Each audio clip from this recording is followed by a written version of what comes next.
of a sudden they're fighting it out with the big boys in the top 8, and if they can consolidate their place in 5th position, well, it's been a decent couple of years for Chris Chester, but you're up against the Castleford side that were good last week against Huddersfield. They were disciplined, they only missed 15 tackles in the full 80 minutes, so difficult to break down, and they can score some tries. You certainly can. These two between them have been racking up the tries.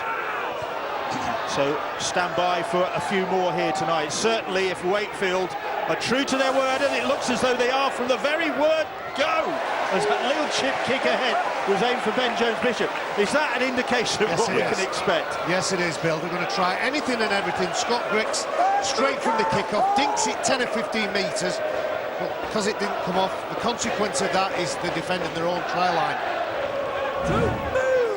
Audacious kick. Ben Jones-Bishop, he's expecting it as well. But as it turns out, it's the Castleford Tigers who are immediately on the attack. Wakefield hoping to catch them on the hop, but in fact, it's the Tigers who are now pouring towards those posts. A little hint of an obstruction there, certainly in the eyes of the Wakefield fans. And now they try the chip kick ahead, and they do get the first try of the game. The kick worked, and Eden was on the end of it. It didn't come off for Wakefield. It did come off for the Castleford Tigers there. Lovely little chip kick. And Greg Eden clutching that ball at the second attempt, was he?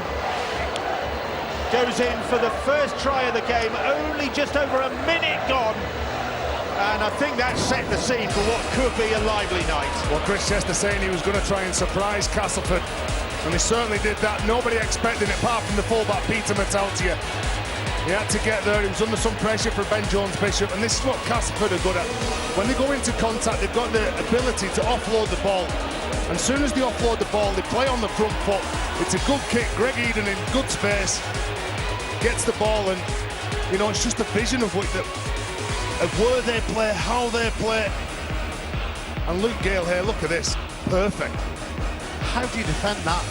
How do you prepare for that? The fullback Scott Griggs, he was the player from the kickoff who put the chip in, and he was miles away from Greg Eden. He had no chance of anticipating that, no chance of getting through that kick. And what a glorious piece of skill by Greg Eden to dip down, stoop down, collect the ball and score the first try. 12 tries now in the last 7 games for Greg Eden. And Luke Gale back in the side, having missed last week, already demonstrating this pinpoint precision kicking that is part of the Castleford Tigers' armoury, as is his goal kicking. And he's on target with that one as well. And the Tigers already 6-0 up. Well, this sport's at its best when skills determine the winners, and we've seen some skillful play. The actual take by Peter Matoche from the first kick at the match was tremendous play with his right hand to bring it in. And I agree, that's wonderful play from Greg Eden. You know, one of the biggest changes of this sport in the last 10 to 20 years are the number of tries that you now see from kicks. And that won't be the last, I think, tonight. Short kick-off there from Wakefield. They're doing it all, Phil. A short kick-off, and we've only got under 3 minutes on the clock. A knock-on by Webster. The Wakefield will get the ball back again. This might reinvent the way that the game's going to be played. Well, it certainly will redefine it tonight. Well, they're certainly going after him, aren't they? And when you see them go for the short kick-off, they want the ball back. It's as though they're behind on the scoreboard. And it's good to see the coach and the chairman and Michael Monaghan, who's the assistant coach, all having a laugh. No, obviously it's only just under 3 minutes to go in this 3 minutes gone in this game. D-Mob happy?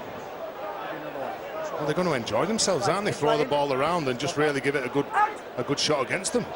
Well, Wakefield 5th in the table, looking for a second successive top 5 finish, which would be a terrific return for their season if they're to achieve that. They wanted better. They were hoping for top 4. Didn't quite have the legs for that, and so QB hasn't got the legs there.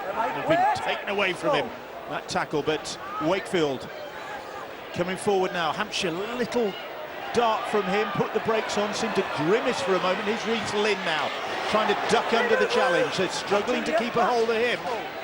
Ben Jones-Bishop, here is Hampshire now. Hampshire, Tinaro Arona, turning, reversing, Millington all over him. Held, cries the referee Gareth Hewer.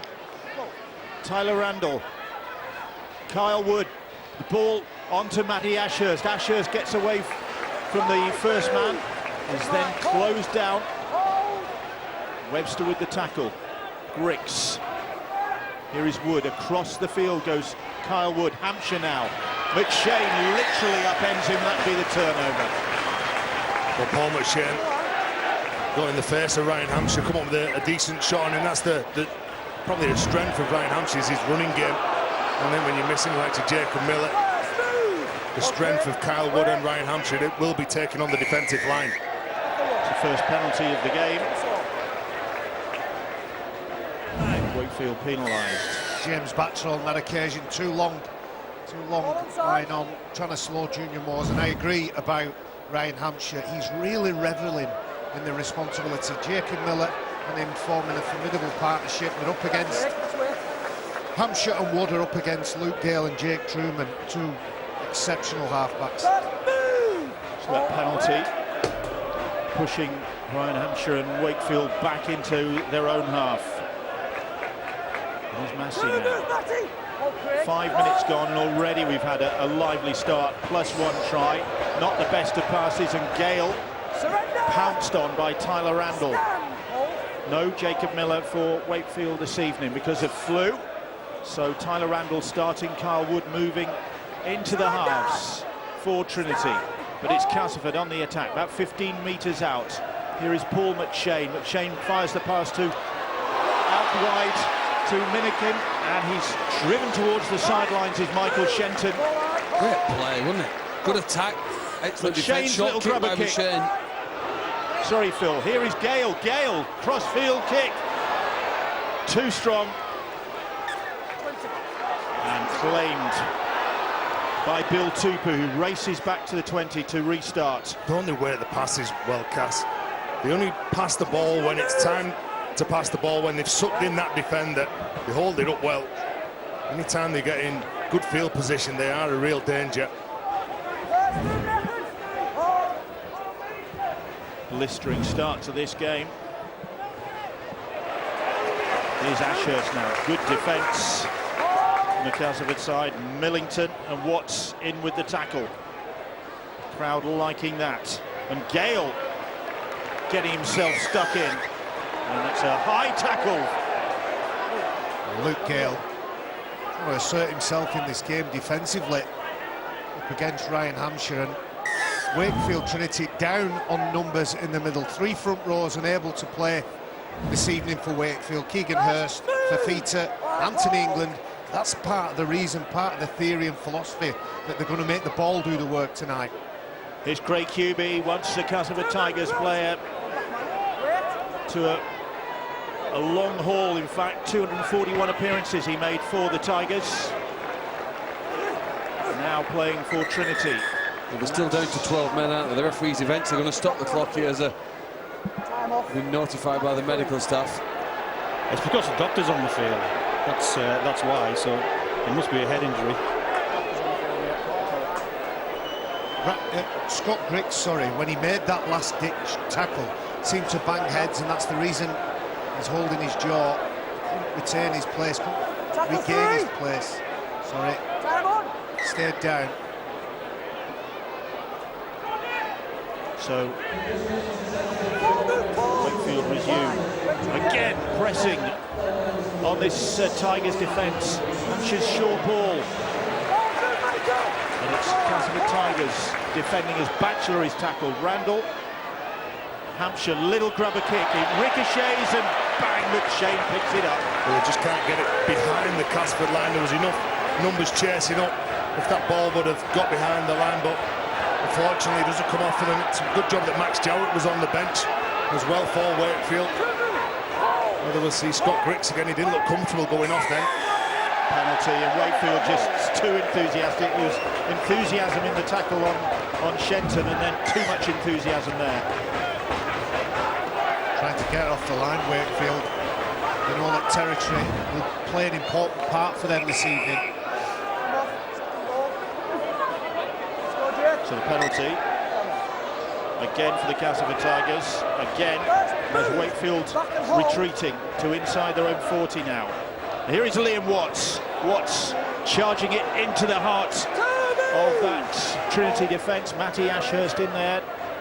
Again to the fore defensively for Wakefield, but they're going wide now. They're with Shenton, and Eden is in again! Eden gets his second of the night. And slick hands from the Castleford Tigers, making the most of that penalty. And quickly transferring that ball out to that left-hand side, where once again Greg Eden is the beneficiary, taking his Super League try tally to 16. Here we go, Wakefield. If they can't control themselves and stay on side and show those little bits of discipline, then they'll simply hand opportunities to Castleford like this. Beautiful hands. O'Connor referenced it a moment or two ago. They hold the passes up, wait until the defenders are committed. You see defenders on their heels, unable to push on. And Wakefield do that a lot. They'll leave an outside player and challenge teams to find that outside player while Greg Eden gets his second of the evening. Greg Eden has 2 hat-tricks in the last 6 games. What are the chances of another hat-trick for this Castleford Tigers winger? Luke Gale. Points machine this season for Castleford, an 86% success rate with his goal kicking. He's landed 42 from 49 now, with the one he's already kicked this evening. This from wide out after that Eden try. And Gale on target once again. And 10 minutes on the clock. Castleford Tigers lead by 12 points to 0, and Wakefield had other problems apart from that scoreline. Here's Angela Powers. Yeah, Bill, it's not looking good for Scott Griggs. He went off for a concussion test, but they're concerned it could be a depressed fracture. He's being tested now in the changing room, so news as it comes in, I'll let you know. It looked bad straight away. You could see the actual dint in his face then as soon as the clash was made. And Scott Griggs, he's a tough player. And to go off the field and said he didn't look comfortable. Well, no short restart from Wakefield that time. Just need to maybe rein in. Okay, it's fine, let's be adventurous, but perhaps they've also got to just sort of get things under control a bit. I don't think they've done a lot wrong. They've just played against a really talented team who are on fire for the opening 10 minutes. Whether they walk the ball or whether they don't, they've been sharp. Watts taking some putting down, and again they're going on that left edge. Shenton's lost control of the ball, just slipping from his grasp. Well, that's the favoured side. They love going down that left-hand side. Luke Gale controls it. You've got Michael Shenton over there. They do cause some problems. The amount of times that they're pulling, sucking defenders, create the space on the edge, and we've already seen in the opening 11 minutes Greg Eden going for a couple of tries. The Wakefield hand might have just helped Shenton lose his grip on that as Tupu plays the ball. Up the middle of the field comes Tinarau Arona, has missed only 1 game this season, and that was last week against the Catalan Dragons. He'd been on a really good run as Tinarau Arona. Here's young James Batchelor, 20 years of age, the second row. Slow to get to his feet there. Oh, and his hand up. There's a problem for Batchelor by the look of things as Wood puts a little grubber kick in, and the ball runs dead. Minikin is keeping a close eye on it. Well, nice and calm, wasn't he, Greg Minikin? The kick at the defensive line, goes behind him. He's just hoping that ball goes off the field. I think there's a dislocated finger there. We're watching his reaction. Waved, you spotted it, Billy, waved to the sideline. The physio trying to take those 2 fingers together now. Painful injury. We had 2 last weekend, we've had 1 this weekend. The players just stand there, wave. Physio, I need a bit of help here. Would you like to put my finger back in its socket? That's often the instruction by the player. Does it put that politely? Would you like to reset? Word from the sideline is that Scott Griggs will not be coming back. It's a big loss, that, Bill, because if you look at his stats and what he does in a game, he normally covers around 10,000 metres. 1,000 of those metres are at speed, so Max Jowett has got to get around the pitch, he's got to organise the defence, he's got to link in as well when they look to shift the ball. They are lucky though, Terry, that Max Jowett is a fullback, isn't it? You know, not often do you have a substitute in the exact same position as the player who gets injured in the first 10 minutes, but we've got a good one too here. He was the only man available. When Jacob Miller pulled out, it was Max Jowett or Chris Chester. Exactly. What great fortune then that he's arguably as good as Scott Griggs. Watts plays the ball. Here is Gale now.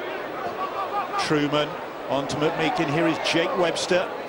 Big night for Jake Webster, saying farewell to the Menderhose jungle. He'll be a Bradford player next season. Oh, that's a bad tackle, nasty tackle. Well, Tyler Randall, he knows that he's messed up straight away. It was good contact from Jordan Crowther at first. He goes in, holds him up, and then all of a sudden, Tyler Randall, you can see the number 13. Sorry, Ted, would that be a sin bin? We've been here to games and seen similar tackles and people pull the card out. Yeah, I think it's probably a sin bin. He'd probably look at a sin bin for this because he's lifted him up. It's the lift that's put him in that position. And if there were other players in there that were applying pressure on the other end, on the neck end, we could have had a serious injury. So I won't be surprised if Gareth Ewer decides to sin bin him here. He has the option of doing that. Well, he's just asked Luke Gale to hold fire, taking that penalty, and then belatedly he's gone to his pocket and shown Tyler Randall the yellow card. I remember Paul McShane getting sin bin here for a tackle a couple of seasons ago. Similar incident.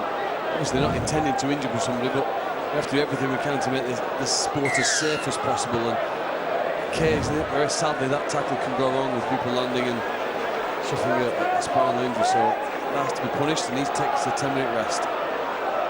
So the problem's mounting for Wakefield. They've lost their starting fullback Scott Griggs to injury now. They've lost their hooker Tyler Randall to the yellow card, and they've conceded another try. And Greg Minikin on the right flank has got his 5th of the season, as once again they just whip that ball to the flank, and the pace and the precision of it, Wakefield couldn't handle it, and they pay a heavy price for that Tyler Randall sin binning.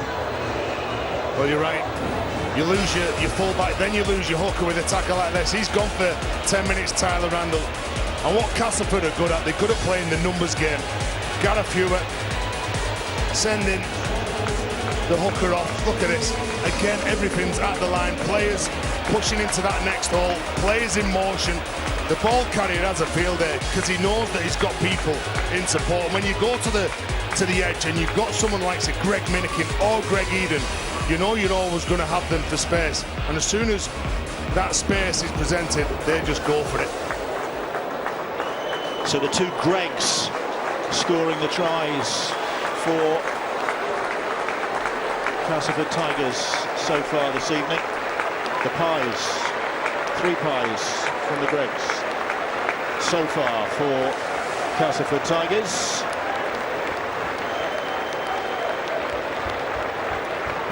And Luke Gale, this is going to test his goal-kicking credentials, but he's passed most tests.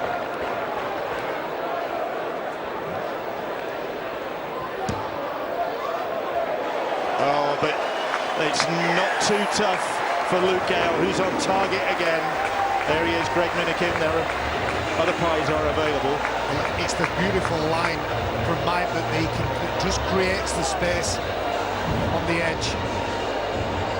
All the defenders, you see the inwardly facing Kyle Wood, who thinks that the ball is going to the second row of Mike McMeekin, and that creates a little bit of uncertainty. All the best teams in every sport have got balance. They can, you know, and Castleford have shown a balance, the ability on the left-hand side, and the fact that Peter Matocha is a fullback.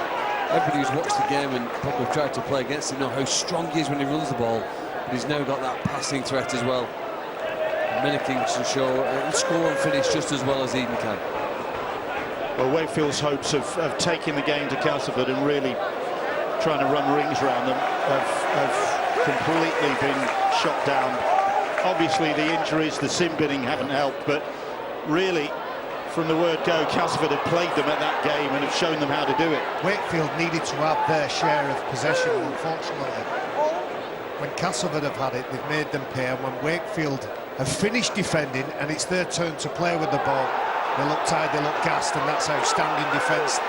Just about kept it legal and drove Batchelor back 5 or 6 metres. Yeah, 1 or 2 protests from the Wakefield players there at that tackle. Their man was lifted and carried back. Arona plays the ball on the halfway line. Kyle Wood, here is Matty Ashurst, spins away from the first challenge from Watts, gets away from the second as well.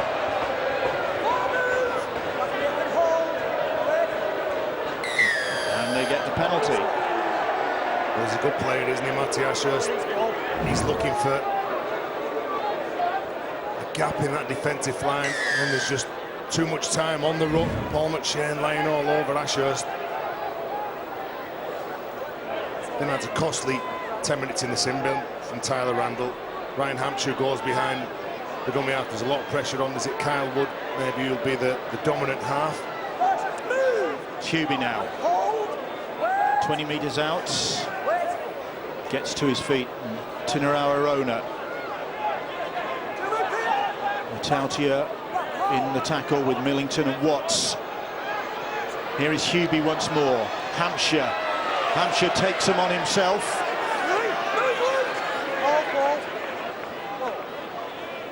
Jarrett's pass. Here is Hubie.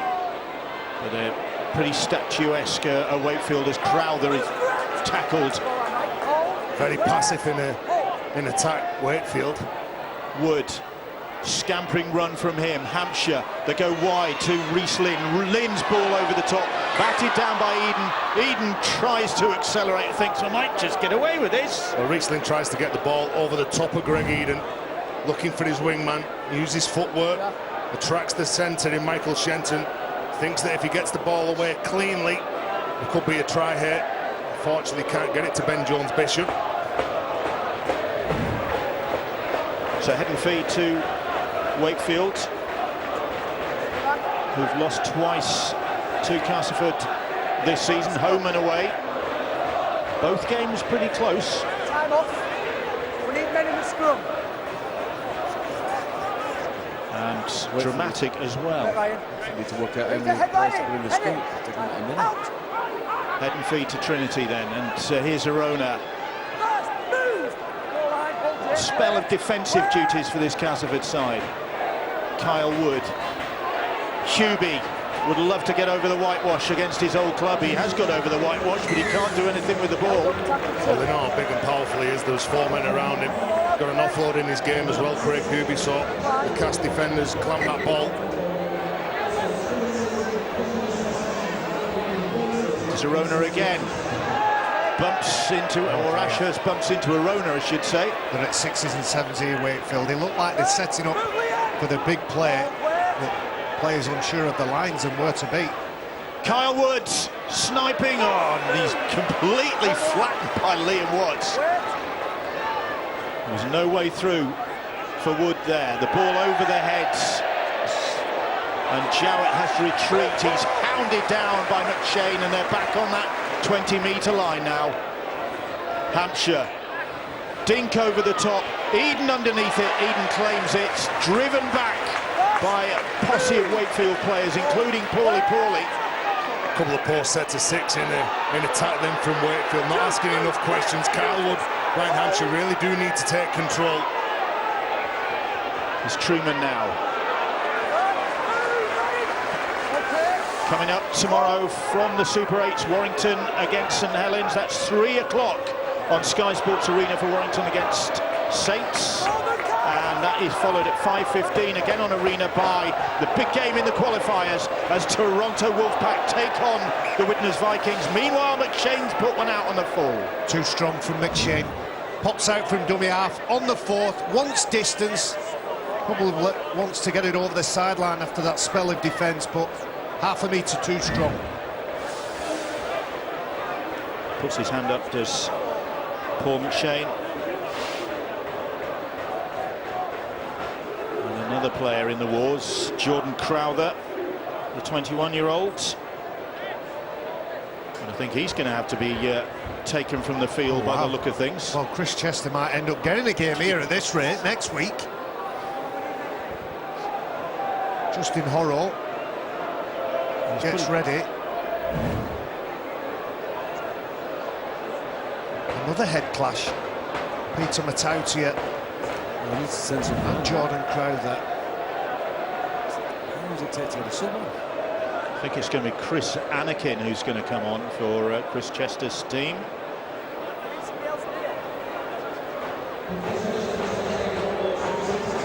Justin Horro, in fact, came on, Bill. He's actually just about to back in the second row. I'm told he can sit there and take a bit longer. So Wakefield in possession. And here's Joe Arundel. Former Castleford Tigers player, actually made his debut for the club at the age of 16. Here is Horro now. They need some strong carries here. Pauly's over on the right-hand side. Give him the ball early. He'll make a hole in the line. Tupu. Well, Arona, I beg your pardon, and they've managed to weather the storm a bit after that point flurry early on from the Castleford Tigers. Wakefield have got their fair share of possession in the last few minutes. He got up very quick on Pauly, Luke Gale. That near clash. Here's Pauly again. He's going to drive towards that line, and they managed to hold him up. Just short of the line. He's been in good shape, in good form, Pauly. He's in big shape. Oh, that ball's gone down. Well, Luke Gale went down low on Pauly. Clashed knees with the big back rower, stroke front rower. There's the loose pass from Wakefield. And it cost him 10, 11 weeks worth of injury. Just dipping that pass, and Max Jowett can't collect it. So frustration for Wakefield, who've had the ball in hand for a while and haven't been able to do anything with it. Now Minikin's got the ball in hand, but there are Wakefield defenders to block his path. Jake Truman there, this 19-year-old who's surely going to be a contender for the Young Player of the Year. The season he has had. He's been outstanding, hasn't he, all year? He's missed only 3 games as Truman. Big hit, but Castleford Tigers can't keep possession. Pauly on Nathan Massey. Well, Nathan Massey goes at the line. He's not bothered about worrying a tackle. Look at this. Oof. Hits him with absolutely everything. Then they look to hit the lead runner. I don't know whether there's too much wrong with it. There's nothing wrong with it. It's a big man on a big man. I don't always appreciate it when a middleman will take that first receiver that's got a 6 or a 7 on the back, but Massey just jumps up. That'll do. Debut season for Pauly, and he has really performed well for Wakefield. He's only missed 3 games, and he arrived having recovered from a knee problem. Oh, he's a monster, isn't he? And I said before about you just want to give him early ball. You don't want players rushing up on him, and Luke Gale knows that if he's in line to get the ball, he's got to take the space away from him. He can't get that momentum going forward. He's difficult to handle. Let's see how they handle him here. He bounces off the first, takes on a few more. Nathan Massey was up first. Wants to show the big fella that you're not getting one over on me, and there's a little bit of a tussle. Adam Milner on off the bench. Gets a push, a shove. Nobody's got full control of the big man. I think that shows how strong he is. He's up there against Liam Watson, Adam Milner, one of the best defensive players in Super League. They still can't take him to ground. Nobody can get their arms around him. That's the top and bottom of it. Tyler Randall out there, he's back from the sin bin. So Wakefield, okay, they conceded that try early on when Randall was in the bin, but since then, they've managed that man down pretty well. They haven't managed to go. Oh, they put the ball down again. And again, within 20 metres of Castleford's line. Last 2 occasions they've been down here, they've made a mistake under no real pressure. I think a lot of the mistakes are made because of the quality of Castleford's defence. If you look across the whole width of the pitch, the white shirts have been near where the spacing and movement of Castleford's defenders for 20-odd minutes here has been outstanding, and there's been no chance. I mean, Wakefield have passed the ball around, they've tried to attack, particularly running at Luke Gale on that far side of the field. But all these men seem to have been in all the right places at the right time. And I think defensively, more than in terms of their attack and the 18 points they've scored, That has been a masterclass. Their execution's got to be better though, Phil. That's all I'd say about Wakefield. When you're down near your points line, you've got to come up with better players than that. Yeah, Castleford defence is good, but their attack from Wakefield isn't good enough. McShane. Grand final looming. October looming. The Castleford Tigers very much hope that they will be back there again. If you want to be there, there's the RFL information number and the websites. All the information about Old Trafford and the grand final. And Castleford Tigers will be in the frame for that, along with Warrington, St Helens and Wigan. They're contesting the semi-finals. Castleford looking to head into that next phase, the crucial phase, in good form, and it does look to be the case as Gale hoists that kick just a bit too deep, and Jowett is able to claim it. Well, at the minute, Castleford doing the little things well. The forwards running onto the ball, they're making meters after contact, they're attracting a couple of players, so they're wrapped up in the ruck. And then look at this now as they try to dominate it. There's an offload. Ben Jones-Bishop's lending himself, getting in the action. They've steadied it well of Wakefield. It's taken a bit of the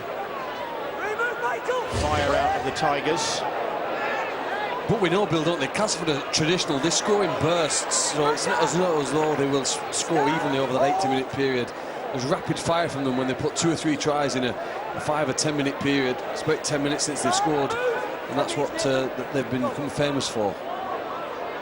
Reece Lynn plays the ball, and a little grubber kick into touch from Ryan Hampshire. A big set here for Wakefield now. Need to work hard in defence. You could see straight away that the way he kicked that ball, and he wanted to have enough power on it, get the position right, get it off the field, come up with a big defensive set, make Castleford look to maybe play early, but force an error from them. And that set ended up being a good set because Bill Tupou found an offload. It was a risky offload, but it found Ben Jones-Bishop. The line was a little bit disjointed for Castleford Tigers. Here's that offload. Ben Jones-Bishop hits the accelerator, and then they're allowed to put a good kick in. And Tez is right. If they back that up with good defence now, their next time with the ball, they can have a little look at the line. Jake Webster plays the ball. Minikin goes through. Ashurst gets a hold of him, as he has got hold of so many people this season. Matty Ashurst, Trinity's top tackler. He was second top last season. Even with the markers on that occasion, then Bill. And Craig Hooby being penalised here for offside. But when you've got to recognise that who's in behind dummy half, and if you see Michael Shenton in dummy half, he's going to run. He's not going to pass the ball, so your markers have got to split. You've got to put pressure on them. Look at this now. You can see he gets out, beats the markers. The markers are just backing off. They're not really committing. Recognise the threat, recognise the danger. Another penalty, and conceding those has proved costly to Wakefield in the half hour of this game so far. Will this one prove costly? Watts, Arona, Hubie and Randall make the tackle on the former Hull man. He's had a good season since coming back home. Oh, nice. Almost came off that for Truman. Beg your pardon, it was Milner who tried the dummy. Now here is Watts again. Watts able to offload. McShane, little dink over the top, but ricochets. He's hit his own player. Yeah, I think it's Mike McMeekan, accidental offside. I think it hits him flush in the face, doesn't it?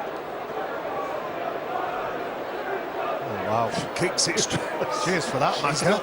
done a decent job there. Look, I'm standing there. Yeah, I'm not in the play. I'm not in the play. Bang. Head injury assessment. Good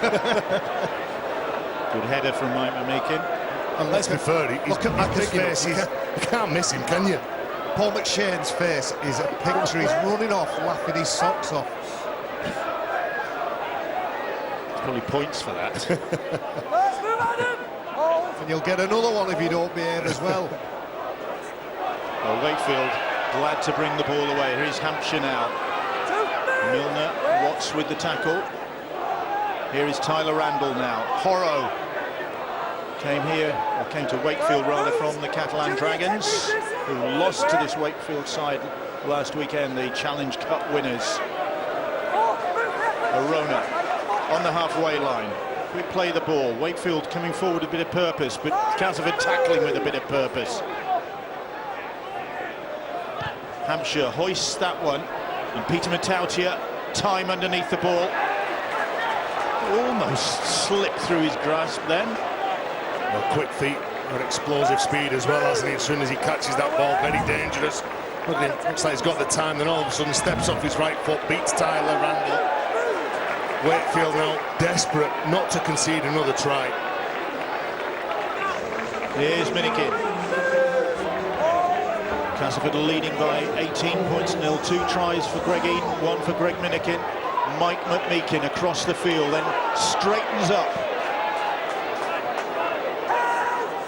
on the halfway line as Hubie and Randall get a hold of him.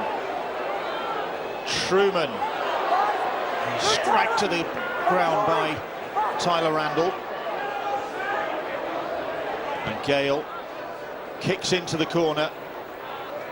An excellent kick that is. It is a brilliant kick, but look at the time that he's got to kick this ball, Luke Gale. Again, I'm looking at the markers, I'm looking at what they're doing. They're just standing there. Tyler Randall's got to get up, he's got to put pressure on from the inside, make it an uncomfortable kick for Luke Gale. Castleford ahead by 18 points to 0. Wakefield with more problems. Here's Angela. Well, it's a bit of good news, actually, that Crowther is past his head test, so he is going to be OK to come back on.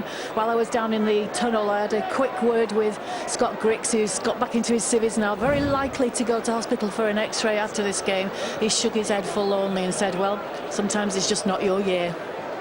It's been frustrating for the Irish international. And sounds very much like he's picked up a nasty facial injury. Worked really hard, Scott Griggs, to get back after that shoulder operation, the issues, the rehab to get back and to pick up a season-ending, what looks like a season-ending injury at the back end is frustrating for him. Reece Lynn plays the ball. Can Wakefield find a way through, get points on the board before half-time? It's 5th in the table in the Super 8s against 3rd in the table. Castleford Tigers into the semi-finals and looking to continue that good form all the way through to Old Trafford as Hubie gets to his feet to play the ball. Hampshire kicks against the grain across field, but Jake Truman underneath that, and Truman quickly closed down. More rugby league action coming up. Melbourne are through to the grand final, and who will they meet? Sydney Roosters or South Sydney? What a game that promises to be. 9:30 tomorrow morning, Sky Sports Arena for the second preliminary final. Great work from Mitch Clark, playing the ball before either marker is up and ready. Always adds a lot of energy to a game, Mitch Clark. It's like a ragdoll, wasn't he, Luke Gale? This man, he causes problems as well, doesn't he, Junior Moores? Long ball, McMeekin quickly onto Minikin. Minikin trying to step outside. Bill Tupu. But Tupu makes the tackle on the last, and Truman hoists that one, and it's into no man's land, but Ben Jones-Bishop was there to claim it for Wakefield. Well, they knew that Ben Jones-Bishop would be put under some pressure. He comes down with the ball, he earns a side of penalty, and Paul McShane, the second time he's been penalised, trying to slow the ruck down, knowing how important it is to let his teammates get that defensive line set with the referee. But it was his mistake, his error, that gives the penalty away.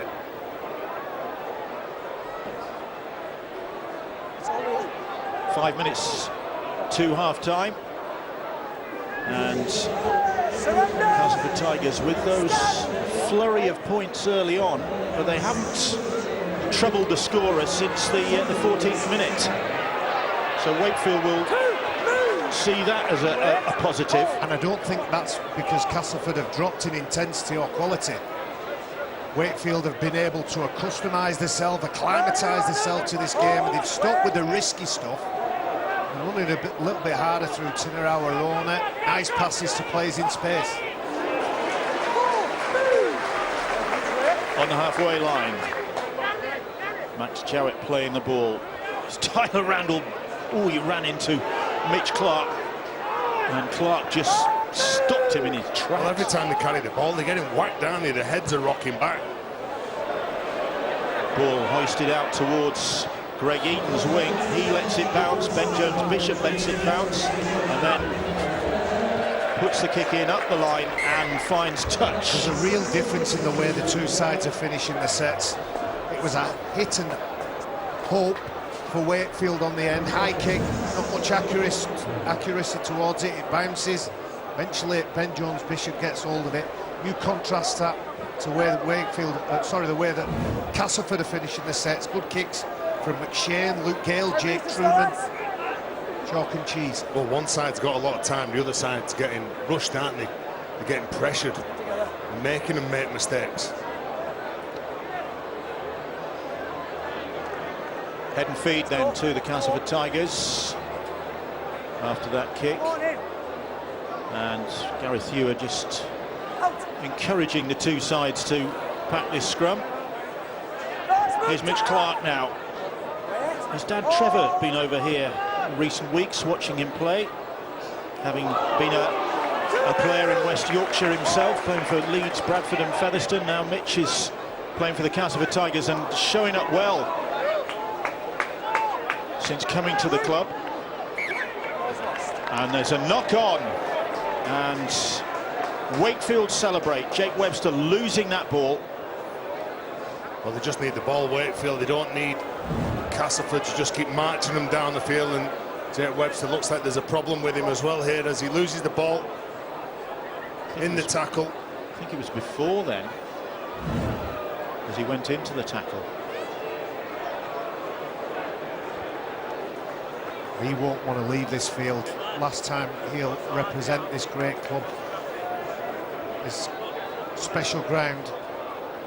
Want to make sure he goes out on his feet. He twists and turns and seems to lose grasp of that ball fairly easy, which indicates something's wrong. He's up though.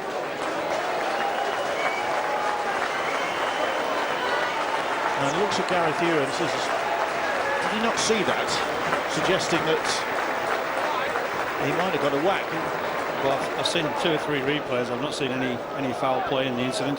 Just seemed to lose the ball. Still going strong, Jake Webster at the age of 34, and as mentioned, he's with Bradford next season. Kick downfield, and Eden facing his own line. The ball goes backwards, and then Ben Jones-Bishop follows up with the tackle. Well, there's another surprise play from them. From the scrum on tackle one, and then what they did on the first play from kick-off. Looking to try and close Castleford down, but Mitch Clark has other ideas, taking them up to the halfway line with that run, and gets the penalty. Well, that's good play from Mitch Clark. He picks out Hampshire, goes straight at him, over the top of him. Then he's got the young fullback Max Jowett, who stands up, does a decent job. And that's how you deal with Mitch Clark. Here's Watts, little step from Watts, gets him away from Crowther, looking over his shoulder in the hope that he might be able to offload. Milner, Clark, Mitch Clark driving towards the line and still going Clark, and so close.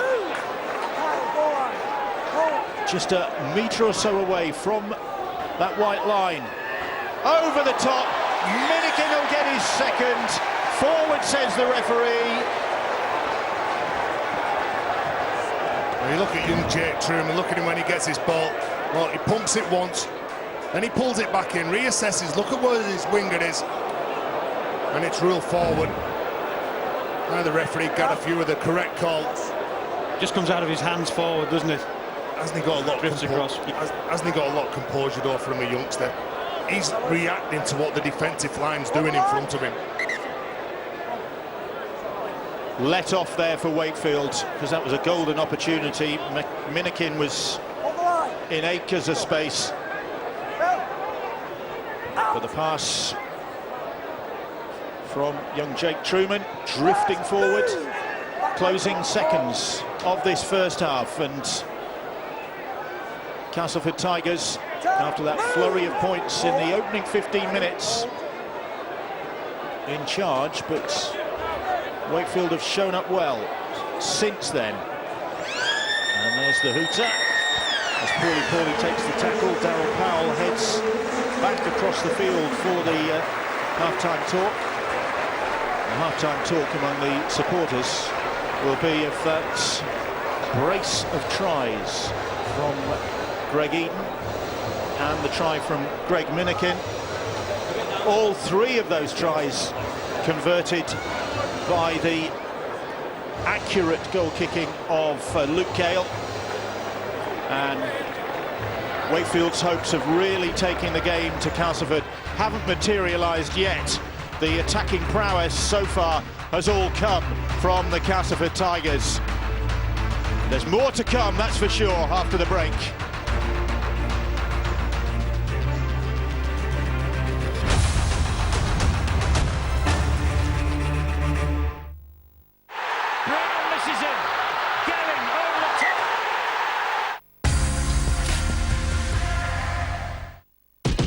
I'm Teddy Walker.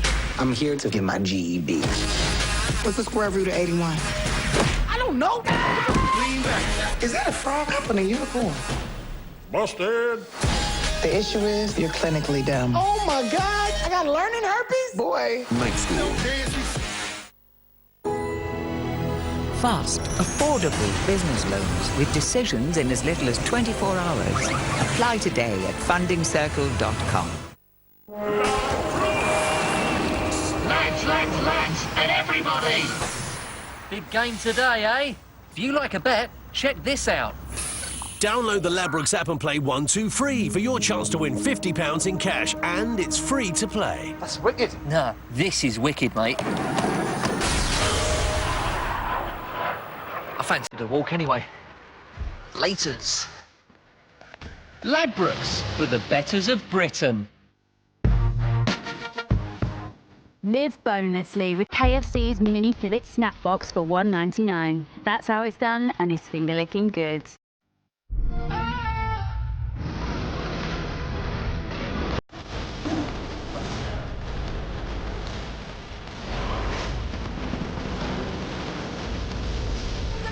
You need to end this. Shadow of the Tomb Raider, out now. Play it on Xbox One.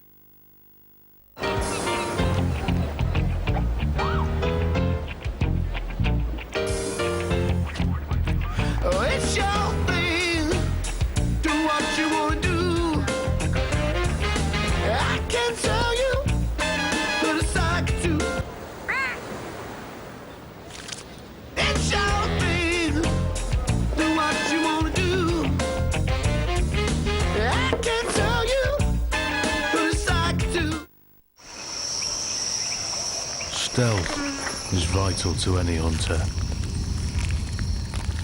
No sounds. No sudden movements. Just relentless focus. You can be more than you ever thought possible. All the Royal Marine does is change what they think is possible. Well, hello there, Sky Store customers. Hit it! This sexy red spandex has become kind of a big deal since the first Deadpool. People can't keep their hands off me. I'm an X-Men. Shut it! Buy or rent Deadpool 2 in Sky Store now.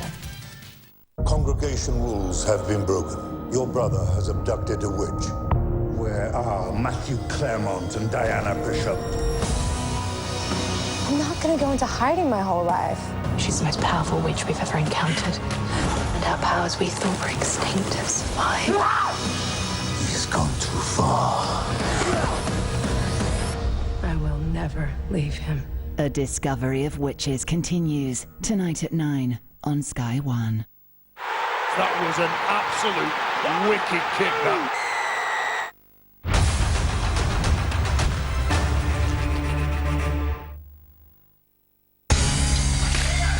Well, Anthony Joshua is back at Wembley Stadium on Saturday night, defending his world heavyweight titles against Alexander Povetkin. Packed undercard 2 coverage gets underway from 6 p.m. on Sky Sports Box Office. If you're a Sky customer, go to channel 491 R2 Box Office if you want to book this event. And if you want any other information on how to watch it, go to skysports.com/Joshua. Cable customers, please contact your operator. Right, we're at the Mendehoes Jungle. It is round 6 of the Betfred Super League Super 8s, and the Castleford Tigers lead 18-0 at half-time. A couple of tries for Greg Eden, one for Greg Minigan on the other wing. Luke Gale with 3 successful conversions. All right, Wakefield yet to score in this game, but from the very outset they threw plenty at the Castleford Tigers side. Very different sort of approach from Wakefield Trinity, as promised by Chris Chester. Yeah, and evidence from the kick-off, wasn't it? Scott Griggs attempting the kick return, and that's refreshing, isn't it, I think? But, you know, it was Castleford who opened the scoring. Greg Eden, from the resulting Castleford possession, showing some real precision now in that back line. It's a back line that looks complete, and we're going to come back to that point in a minute. Any plans, any structured plans Trinity had, I think were extinguished on the 6th minute with the exit of Griggs. That was a suspected fractured cheekbone before Greg Eden crossed for his second 12-0 on 10 minutes. All right, Tyler Randall then sin-binned. Castleford able to capitalise. Greg Minigan going in just a minute after Randall left the field then on that one. Okay, tries on either side of the field. 2 for Greg Eden, 1 for Greg Minigan. Could have had a second. Jacob Truman pulled back for a forward pass just as the first half came to a close. The pivot in all of this, though, is Peter Matautia at fullback, and we're going to look at him in depth now. Castleford Tigers hoping to get back to Old Trafford, hoping for better success than last year when they had no Zach Hardacre. Fullback problem issue for Castleford seems to well and truly been solved now. And when you have somebody who can play that position, and this in Castleford Tigers have put a number of people in that position. Notable mention at this time for Quentin Lalutonga guy, who joined Castleford early this season and did do a really good job. This man is for the next 3 years and onwards, and I have personal experience in looking at how that back line is affected, positive and negatively, by the absence or presence in short, of somebody you're saying brilliant recruitment who can play that position. Thank you. Right, so we'll take him to the play before. This is Greg Eden's second try. We're going to pick up Peter Matautia. It's, again, plenty of fullbacks do this, and it's a late break as the play, and the reason for that is so that the fullback on the opposite side has got very little time to adjust and recruit an extra number. They're aiming for the third player in this line and looking to isolate that man. However, it's the line he takes. It's that skirting line he takes, very shallow, and he's able to square up at the point when he's going to become involved in the play, as I'll show you in a second, and he's ball in 2 hands, facing the opposition with options in front of him. Tough particularly to read, John, for the wing and centre on the opposite side of the field, because as you say, they don't see a big sweeping arcing run that they can pick up on. He's hidden well behind his own attackers. Yeah, it's like an extra number appears. Now, all that's well and good, and Terry O'Connor mentioned in commentary saying Castleford Tigers are very good at playing the numbers in attack. Now, it's a broad statement, and it's true. There are other elements in that, and that is the positioning, the timing, and the execution of those plays, equally important. I think this is great. First of all, Millington at the line. Luke Gale is putting it to a position to a man better than himself. Now, that's what we're talking about. Peter Matautia, that line, a flat skirting line that straightens up, and he's now facing the opposition. This is what Castleford were looking for. They were looking for 3 men who were going to be taking on 2 men. Junior Moore's line in here, there's Junior Moore's, has really committed Reece Lynn. And the net result of all that is you get a winger going over in the corner untouched. It's not the first time they did it in the second half. Here's the second. Again, same setup. We're joining it a play before the try. Peter Matautia highlighted at the back of the ruck. This time he's sweeping from left to right. Looks like he's going left. All day it looks like he's going left to the last minute. Look at how shallow he is in the line. And this is where we're talking about the execution of the play. The line running at this time from Mike McMeekin really holds Kyle Wood. He's the third man in. He has to commit to that. The second bit, Jake Truman, the willingness and ability to play right at the line. And then third, that really shallow run. This time doesn't need to out back in because they create the numbers. I think the plays run that well. that there's really no other option. It's a very, very difficult read for that Wakefield defence, and again, for the second time in a half, a player over in the corner untouched. The difference a fullback who knows his role makes to Castleford's defensive line particularly is massive. OK, Wakefield came here slightly under strength. They came here to play, to throw it around, to take some chances, which they did, which has cost them in the game. They lose Scott Griggs early, as you've referenced that. They lose Tyler Randall for 10 minutes. They're only 3 scores behind. Yeah, I mean, I know 18-0, I know, is a fairly decent lead, but why not more? And that would temper Daryl Powell's enthusiasm in his dressing room address at half-time, because by all reckoning, Castleford should be 4 or 5 scores in front. And I'm struggling to think of a particular example, but perhaps guilty of overplaying the Tigers at times. I remember there was a ball from Luke Gale fired that hit Junior Moores. Things like that Castleford are really going to have to tidy up. They're now on that upward arc towards that semi-final. Yeah. These games need to be A, boxed off with victories and ticks by the side of them, but B, ironing out these kinks, and there still are a couple in that attacking lineup. Well, it looks like they're on course for victory. That means Daryl Powell and the Castleford Tigers will travel to the DW Stadium to take on the Wigan Warriors. We said pre-game, their preparation for that game starts now. They've got 40 more minutes. They're well in front in this game, but it will be impressing Daryl Powell if they can kick on and further extend this scoreline. Chris Chester and his side, they said they chanced their arm. They absolutely have. At times it has cost them, but you get the feeling that they will still go down fighting in this round 6 game from the Betfred Super League Super 8s. Right, we got Bill and the boys standing by to take you through the second half after this break. At the moment, it's 3-0. 18 points for the Castleford Tigers. Wakefield yet to score. They'll be hoping to rectify that in the second half. That's on the way.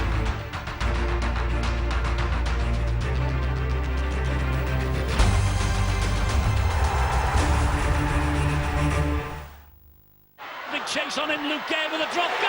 That's it! He has kicked it! Son, I'm starting over. I've moved to LA to follow my dream of being an actor. An adult actor. That's nothing! I've just rented a Maserati Levante for only £79 from Sixt! And we're going bird watching! Yay! Yay! Sixt! Drive smug! Can I trust you? Put me on a plane and I'll give you everything. Be careful. Oh, you be careful. Boom. Mile 22 in cinemas now.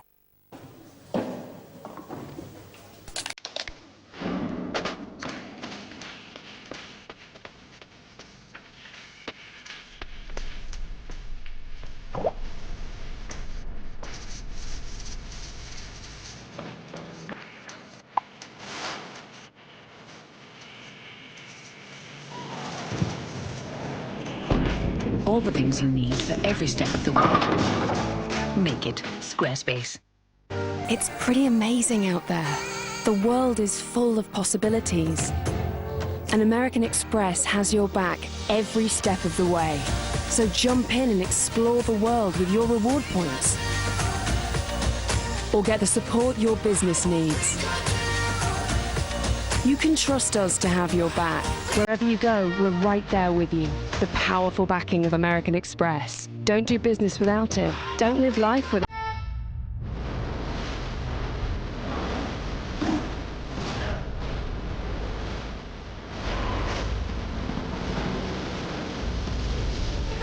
We need to end this. Shadow of the Tomb Raider, out now. Play it on Xbox One.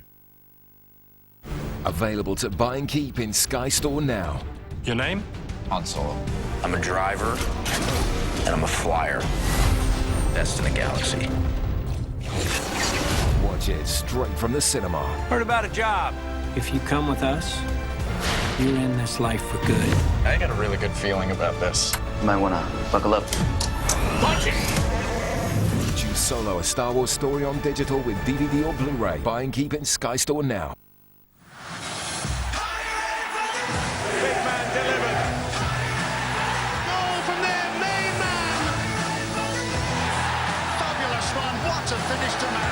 Three great matchups on another action-packed weekend.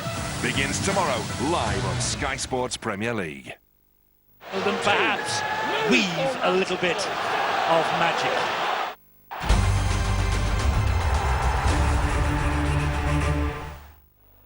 Cause we're gonna be legends! O'Neill gets the ball! Taken to Steelworth! He hits it, he's got us! He's got the Premiership! The siren sounds! Fenella have won it! You can turn the light out now! Oh, Slater's gone in for another finals try!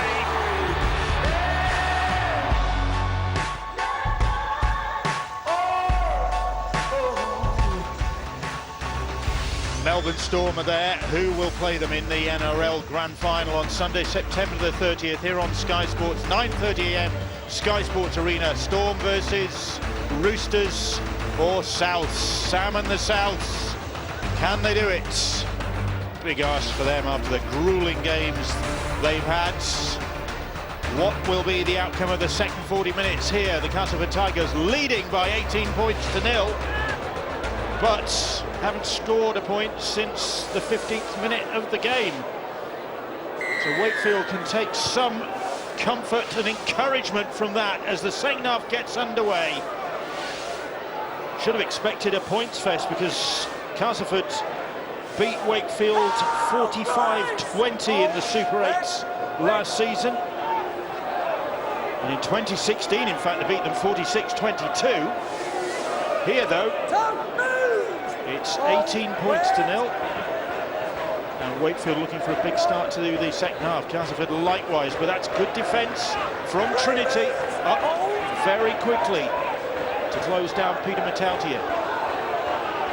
Chris Chester would have said, just look, lads, we've got to go and make sure that we defend well when we're in the right position, put pressure on them, don't sit back, let them make the plays. When you look at them and you look at the plays that they've got in the likes of Ben Roberts, they have got players that will take on the defensive line, they'll cause you some problems. Gale hoists a big kick down field and Jowett is underneath it for this Wakefield side, who again have really punched above their weights in Super League. The £1 million game just a few years ago, 3 years ago, and they get the penalty. You're right, Bill, aren't you? I mean, if you think about where Wakefield were and where they are now, on the cusp of perhaps becoming a top 4 side in the future seasons. They've done remarkably well to be won the fixtures they have so far this season. And a strong performance here in the second half proves that they're a strong and resilient team. You might not win every match, but good clubs don't get blown away. They don't get embarrassed on the scoreboard. Well, they're in possession, just on the halfway line. Here is Matty Ashurst. Once an England Academy international, but major honours have eluded him, despite being such a consistent player.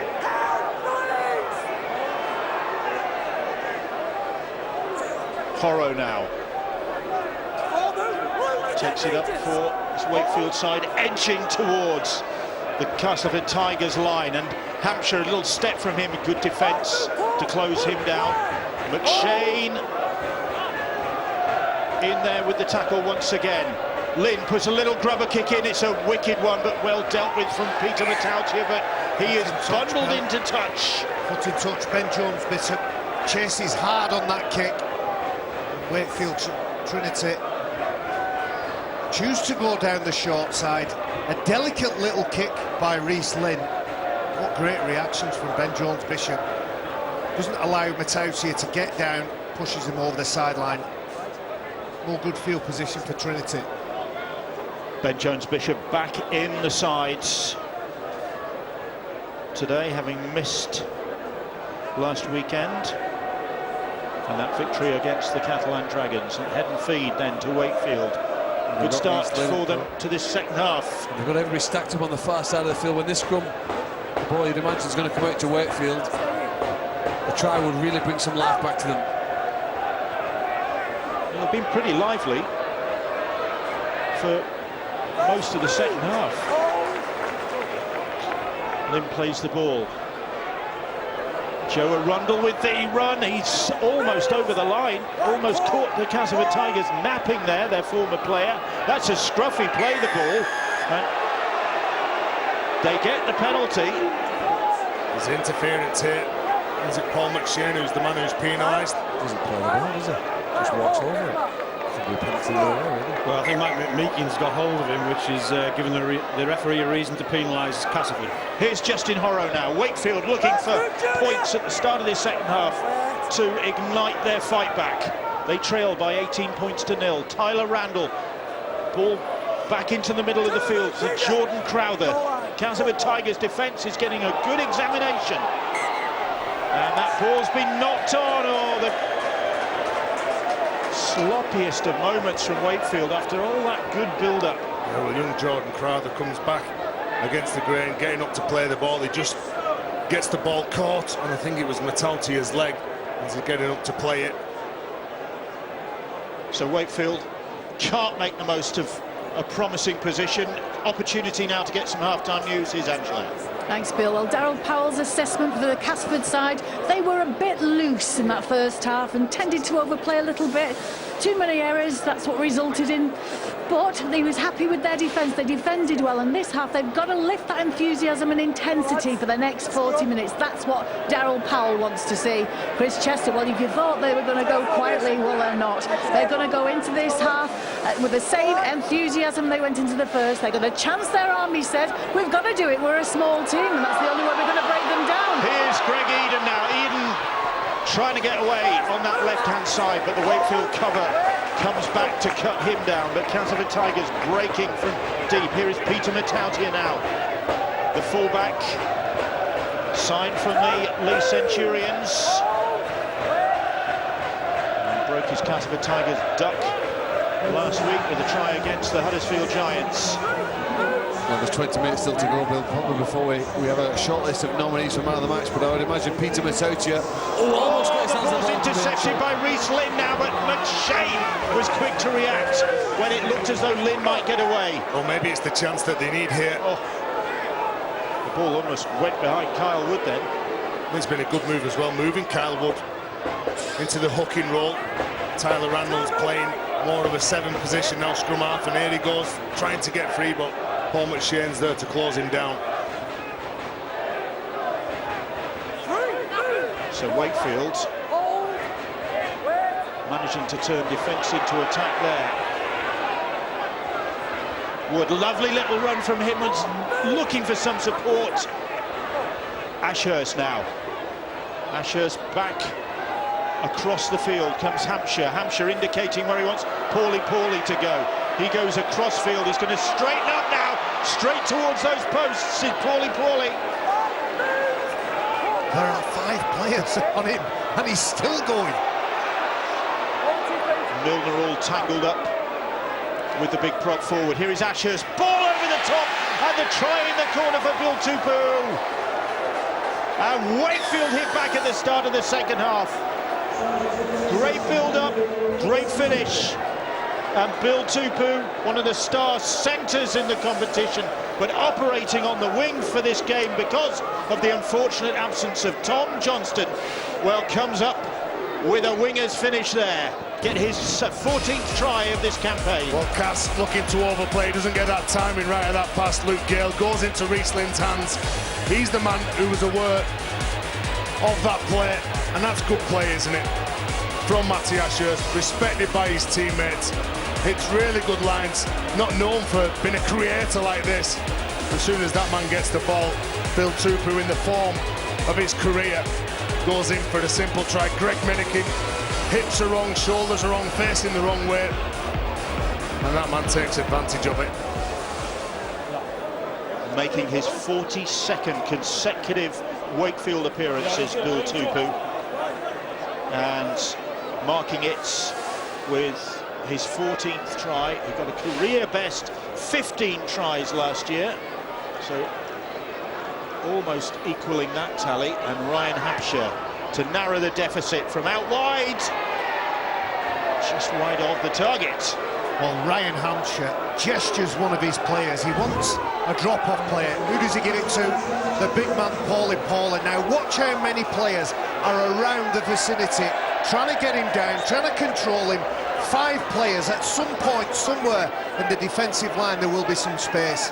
And the big man, with all the attention from the Castleford defenders, plays a vital role in that try. So Wakefield on the board.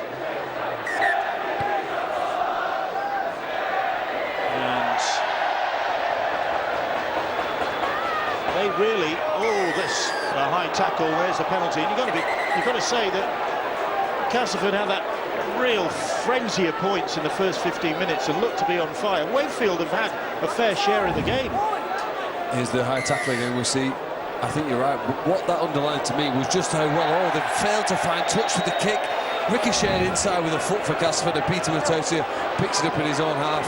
But Castleford's defence in the first half was outstanding. I mean, wasn't as though Wakefield can't attack. Matosia flicks the ball out, but it goes back behind Mitch Clark, and he has to return towards his own try line to retrieve it. I know we're 9 minutes into second half, but there's definitely more urgency. And we'll wait for the defending. See Chris Anakin there, hitting Clark with absolutely everything, dominating him, turning him on his back. They're fighting for every player now. Here is Milner now. A good contest on here. Gale. Junior Moores and on to Shenton. And Shenton ducks under the challenge. Beautiful hands from Castleford there. Eden now. McShane. Gale steps away from the first challenge and then hoists a kick cross field. Minikin bats it down, the ball's still on the ground, and here is Watts now. Watts showing good footwork. In 50 minutes he hasn't gone off yet, Liam Watts. The instruction from Darryl Powell was, we need to stop being loose. Well, they began the second half as loose as they ended the first. Jowett has to concede the goal line dropout. He come up with a try saver over on the right hand side. Max Jowett can't control that, but he saved the try. Look at this again at the line. Junior Moores, Matautia, all got a pass in the game. Michael Shenton looking for his winger to cut inside him. Ryan Hampshire, Ben Jones, Bishop, and Jowett. It's good defence from Wakefield. Another set they need to defend though here. They're going to have to defend against a fresh play here for the Tigers. Jesse Lafayette's come on, number 15 on his back. Swinging his arms, he's pumping, he can't wait for a chance as Jarrett now hits this as far as he can. Castleford with a trip to St Helens to come next week in the final Super 8's game, and then their semi-final will be at the Wigan Warriors for a place at Old Trafford, for a return to Old Trafford. That ball's been stolen, and that'll be the penalty, because there were 3 in the tackle, weren't there? And it comes from the intensity of the carry. He's done that all evening, he's done that all season. Mitch Clark, they can't control him. They have a grasp at the ball and it comes away. The referee's unhappy with it. Well, there's 3 involved in the tackle initially, and 2 of them had been bumped off. So it was still classed as a 3-man tackle when the ball was stolen. Jesse Lafayette plays the ball. Here's Grant Millington back on the field and driving for the post and over the line. Grant Millington, has he got that ball down? Well, he reckons he has. He and his teammates are celebrating, but Gareth Ewer just wants it confirmed by the video ref James Child. The try is awarded on the field. He just wants his video ref to confirm that Grant Millington has got this ball down. Well, that's all it is. I think Gareth Ewer was on the other side of the post to where the ball was, and you can see there that the ball is probably on the ground at that point. I don't think there's anything to disprove the fact that it gets down. We see from this angle it touching the grass. There we are. The ball's down. This will be confirmed.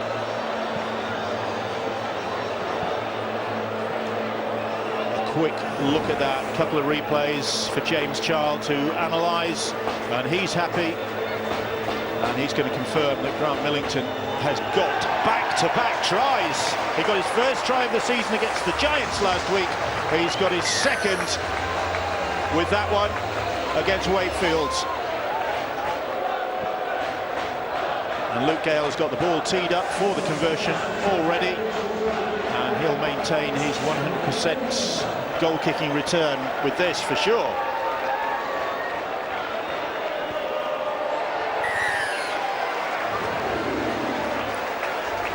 Lovely stuff. A try from a member of the engine room.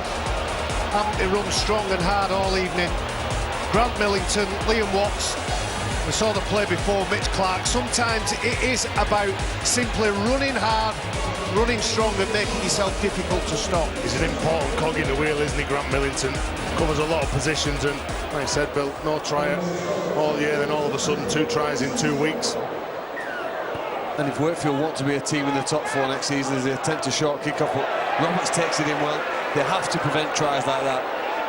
You wouldn't score a try against the Tigers in a manner like that, just running simply through them there.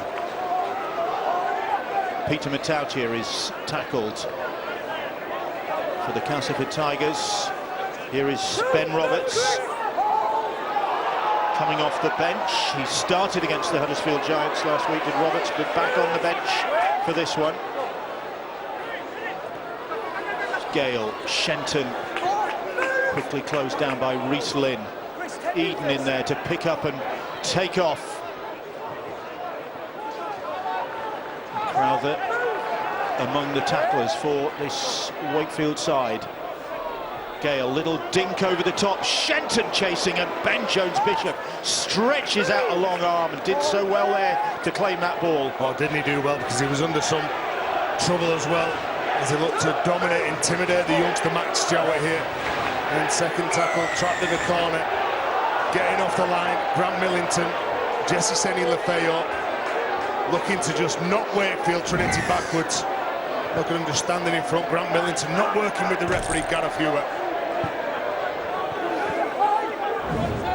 And this time, Wakefield makes sure that the penalty does find touch. Poorly sets Mitch. Junior Moore's back a step or two. Moore says, hang on a minute, we're not having any of that, and comes back for another go. Tinarawa Rona.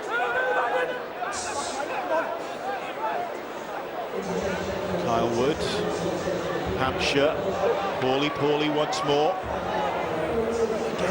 Again, they're all there. Every time he carries the ball, he rocks the first defender backwards. Tinarawa Rona gets the ball back. Now Ashurst, they're looking on that left-hand side again. Here's Joe Arundel. Roberts with the tackle. Bill Tupu. Arona takes a step and then drives it into the Tigers defenders. McMeekin, teeth gritted, makes the tackle. On the last, Wood fires the pass out. Joe Arundel, ball over the top. It's batted out by, I think it's Greg Eden. Minikin, who bats that ball out. Sorry, Minikin, yeah. Caused some problems. Just a little skip out, the little outline that attracts the winger. Look, just goes out, the winger gets interested, has to make a play for it, knowing that Tupu's outside him.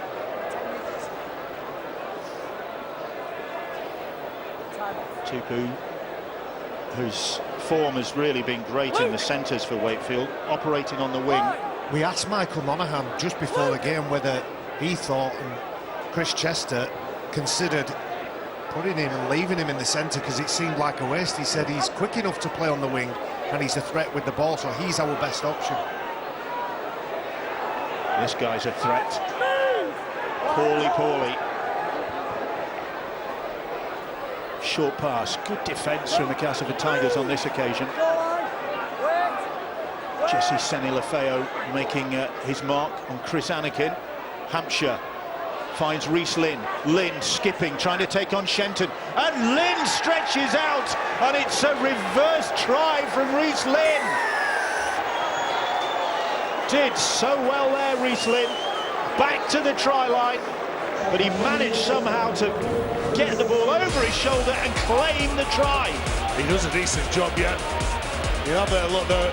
He bats back. I think it's Michael Shetton that goes backwards on his heels. Reece Lynn goes at him, again gets on the outside of him. You can see that they're trying to hold him up, but that's good awareness of where the try line is. Rides a couple of tackles, loses some of the defenders, Well, he's making a contest of it now, Chris Chester.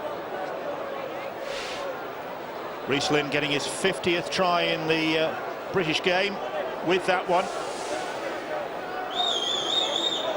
And having a really good season, Reece Lynn. He's into double figures for the first time in terms of tries. And probably in some of the best form of his career. Now then, can Hampshire land this one? That's more like it.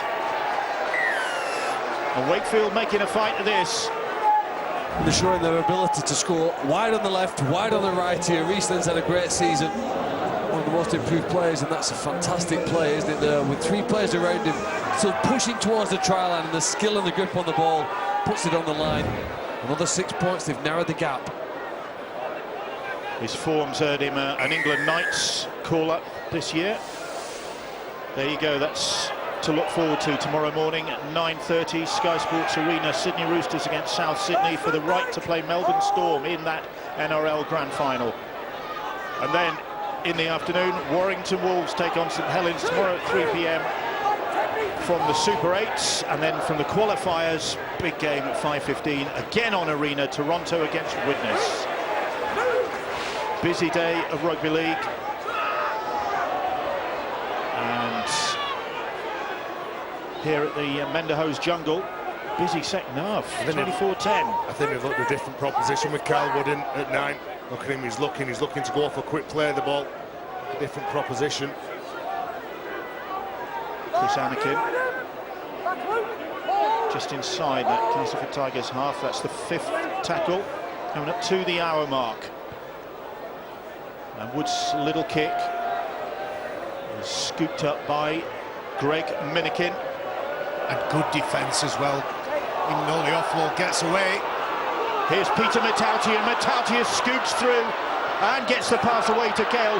Lovely offload to Gale. Gale then wide to Shenton, and Ben Jones-Bishop clings on to the Tigers' skipper's ankles. Here is Eden though. Eden bursts through the middle, and Eden is away. Eden will get his 3rd. Another hat-trick for Greg Eden. Where did that come from? Foot to the gas like a Formula 1 car, and he just left them standing on the grid. And Greg Eden, his 3rd hat-trick of the season. And 17 tries this season.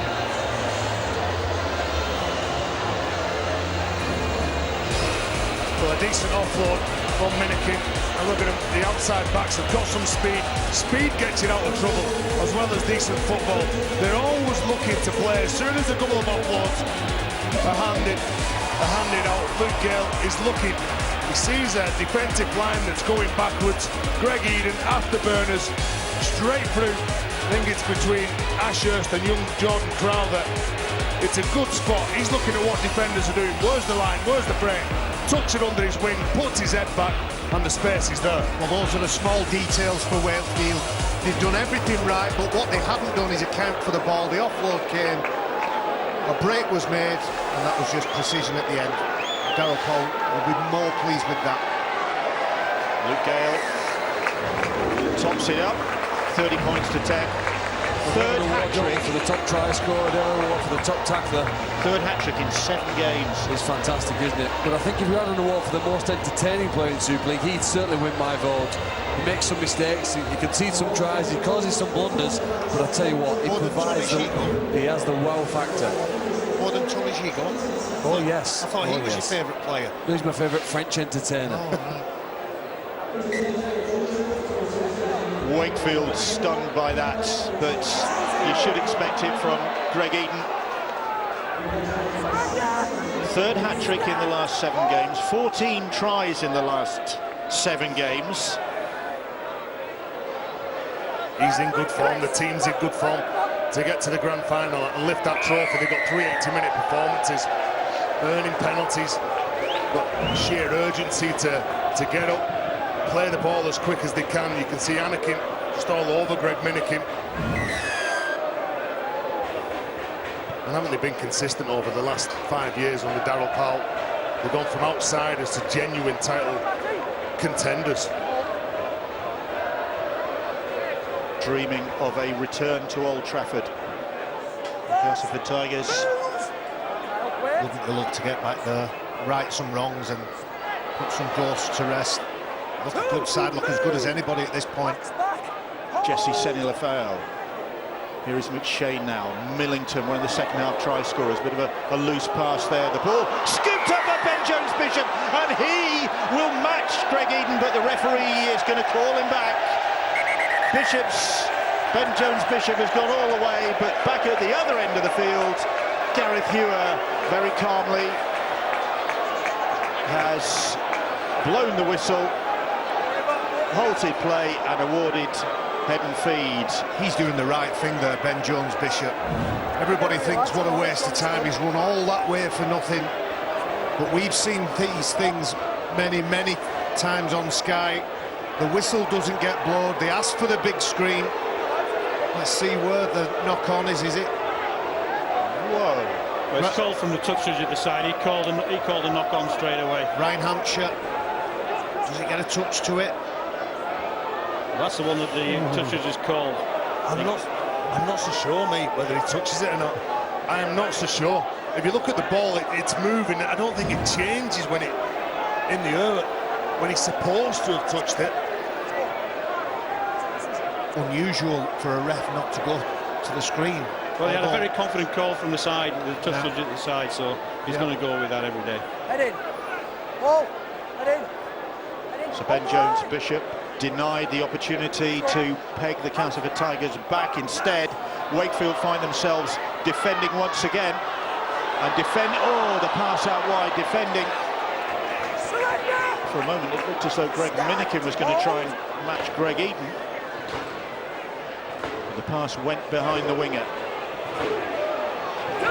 There's no let-up at the moment as Jesse Senilafeo plays the ball. Well, they can't get set. They're looking to be dominant in defence. There's players falling all over the place. There's second efforts in defence. They're caught on the wrong side of the ruck. Craig Hubie penalised for that shove on Jesse Senilafeo as he tried to play the ball. So the pressure non-stop at the moment on this Wakefield defence with another penalty. And here's Grant Millington.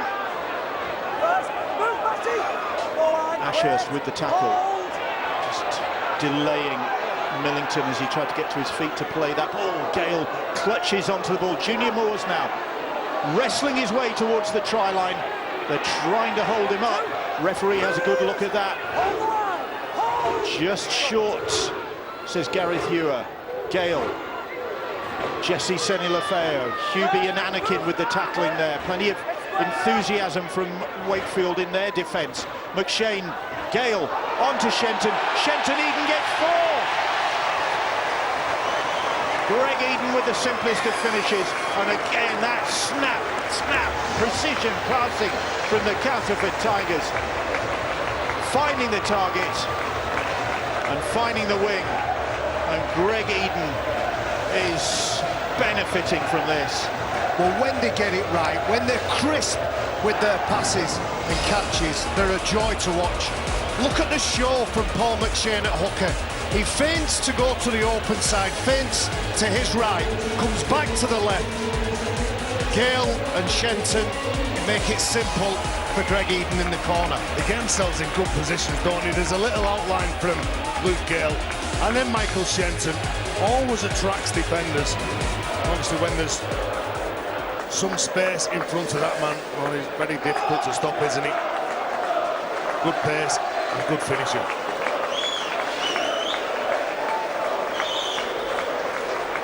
So Eden, another 4 tries, 18 to his name now. This rate is going to catch the top try scorers. They look why they're so fresh as well. Greg Minikin, Eden, every time they get the ball. They're not like the forwards in the middle who are doing 20, 30, 40 tackles. They made 1 tackle in this game, both of them.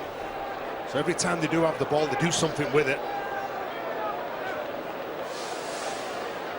So Luke Gale has kicked 5 from 5 this evening. And always looks so composed, doesn't he, Luke Gale? Hardly a hair out of place.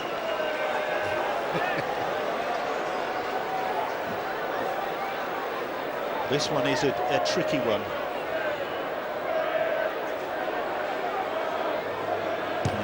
curl this one round, and absolutely no stopping him.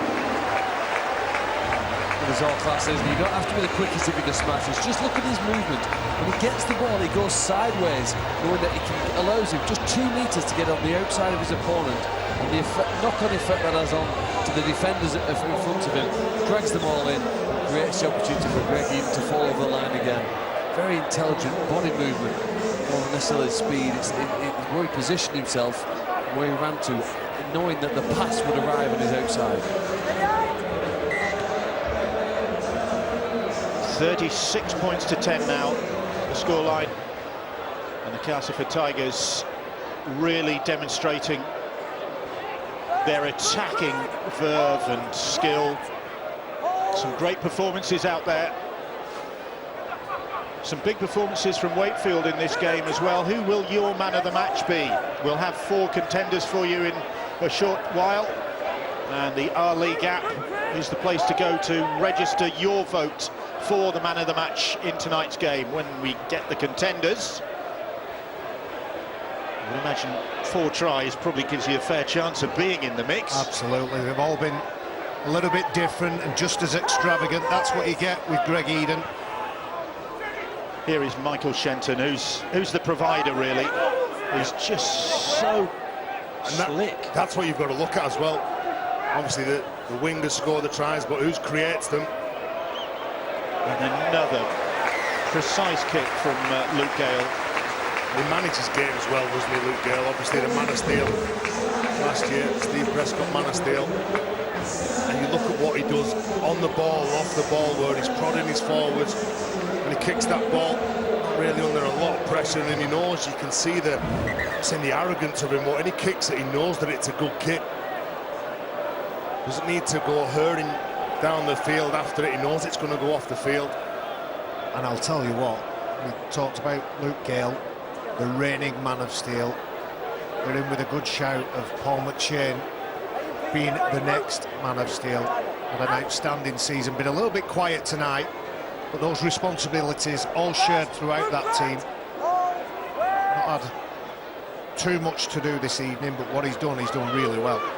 He's still done plenty of tackling, Paul McShane. He's in there again, Super League's top tackler. And Wakefield, who looked as though they were finding a way back into the game at the start of the second half. They've just been hit by this blizzard of points from this Castleford Tigers side. Matty Ashurst now. And if they can take this form into the semi-finals, then it's an entertaining prospect, isn't it? And they've got to watch themselves as well. Wakefield there, 13 minutes to go. They scored 4 tries last week, Castleford in the final 13 minutes. They might not have finished. That ball's going to pop up, and Ashurst was scenting a try there. Tupu's little kick. Well, if Jake Truman wasn't around, then that could have been a try. Tupu, he's been quiet. The game's not been around him. He's been over on the left-hand side. You would have liked seeing him get his hands on the ball a lot more. He gets a decent kick away. Matauti can't take that, but it's a good job that his teammate Jake Truman, the opportunist, was there around to help him. Goal line dropout, it's Ben Roberts who's going to launch this one. And bobbles up for Hampshire. Here's Craig Hubie now.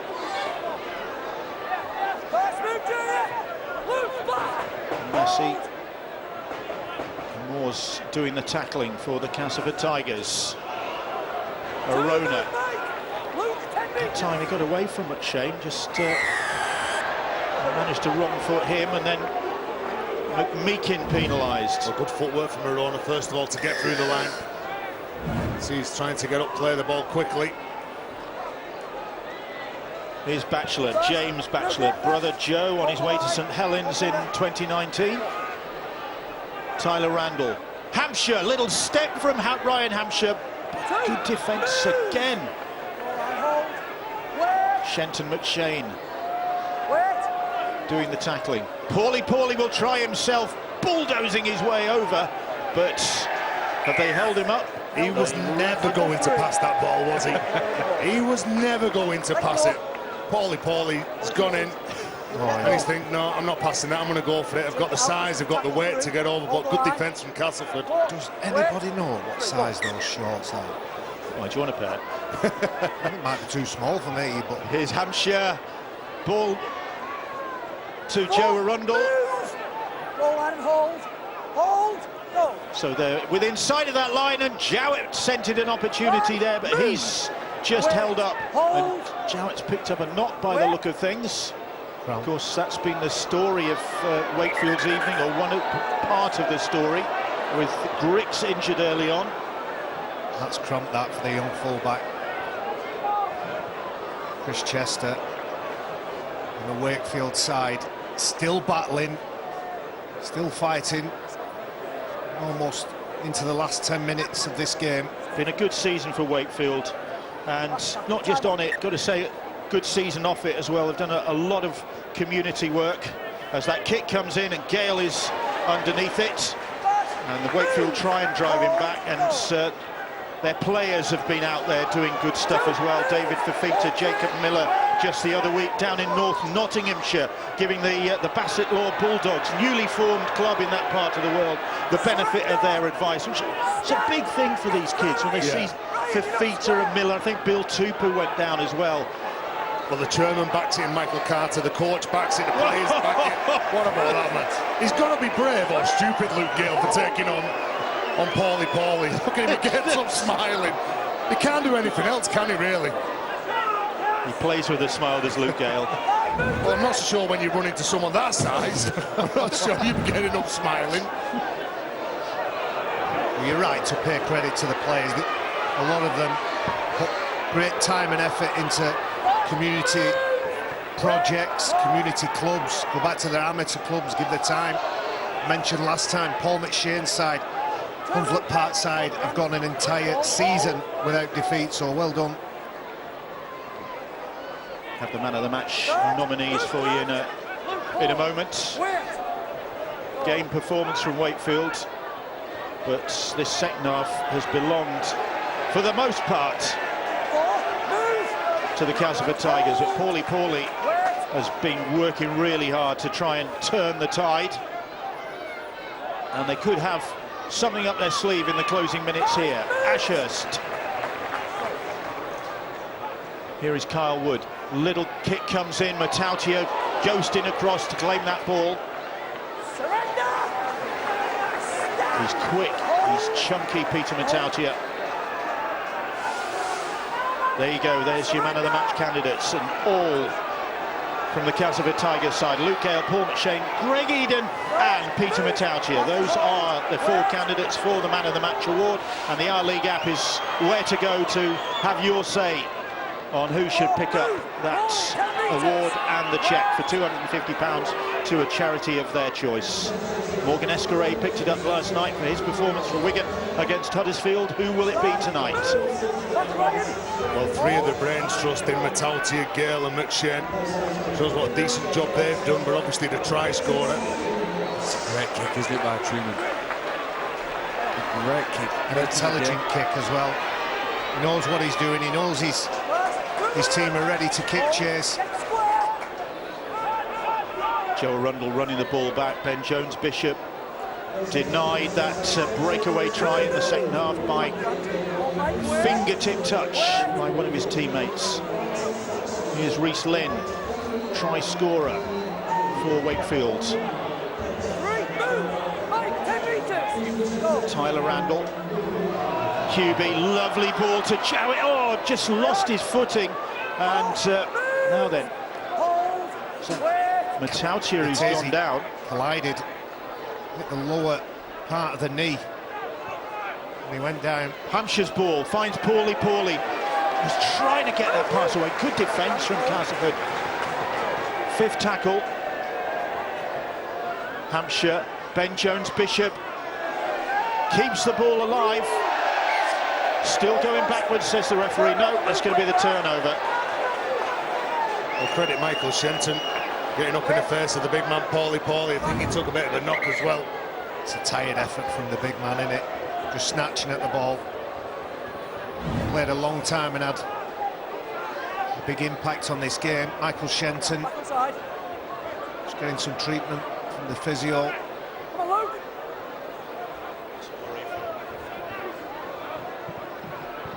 Few players doubled over. Matautia took a knock. Michael Shenton needs to be changed, as well as tackling poorly. It's a worry for the Castleford Tigers. Skipper down.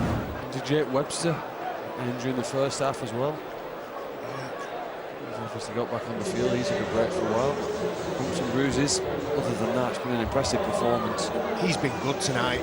Attacking defence, made a couple of mistakes early on, but the passes he's provided to his winger Greg Eden, who for me has been the best player on the field, is at this point where he ends up doubled over.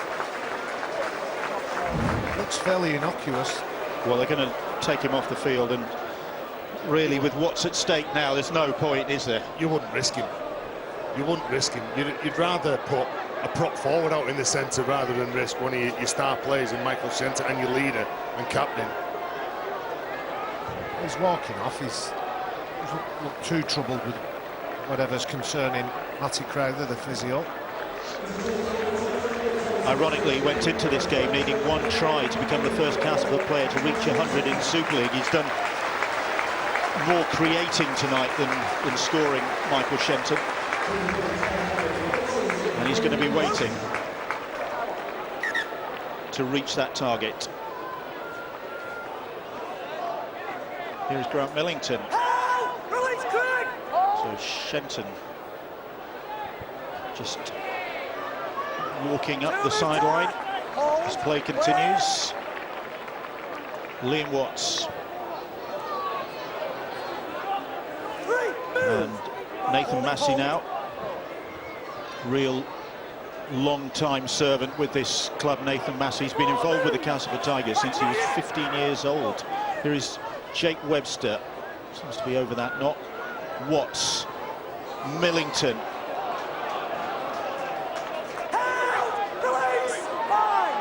The referee calls held. McShane, Gale dinks a kick against the grain up the middle, but Hubie is back there sweeping up. He was just having a breather then, I think, Craig Hubie. Jake Truman called for it. 3 strong drives from Castleford, then they go to the right hand side, then they come back to the left with the forwards just passing the ball, close support. There's so much movement, all the forwards can pass, the outside backs obviously are looking for that, them speedy play, the balls generated by the hard, aggressive go forward from the big fellas.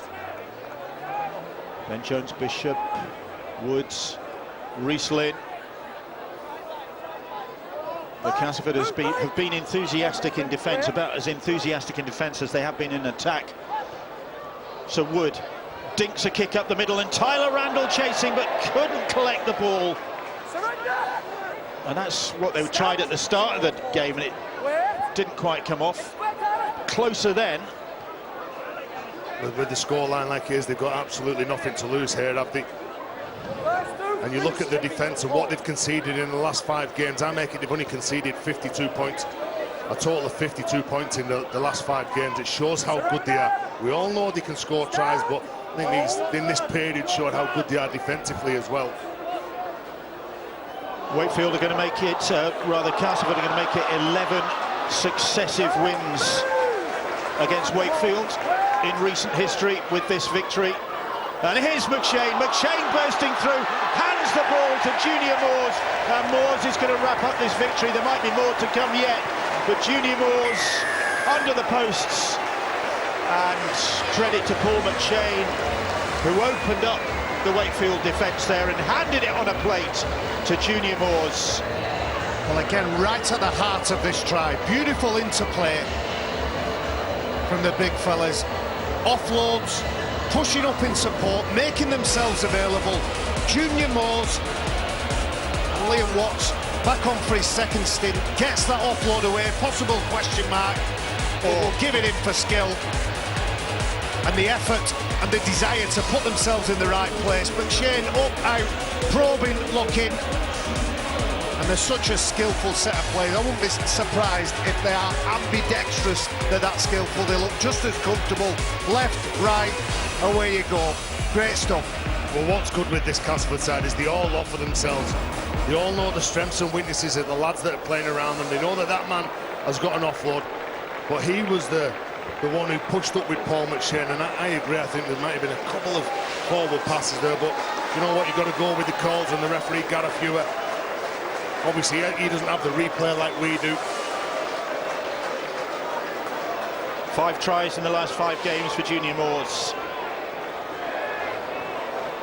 He bagged a brace against Huddersfield last week. He's got another one tonight, and Castleford have hit 40 points to 10, and again they've hit Wakefield hard in the Super 8s.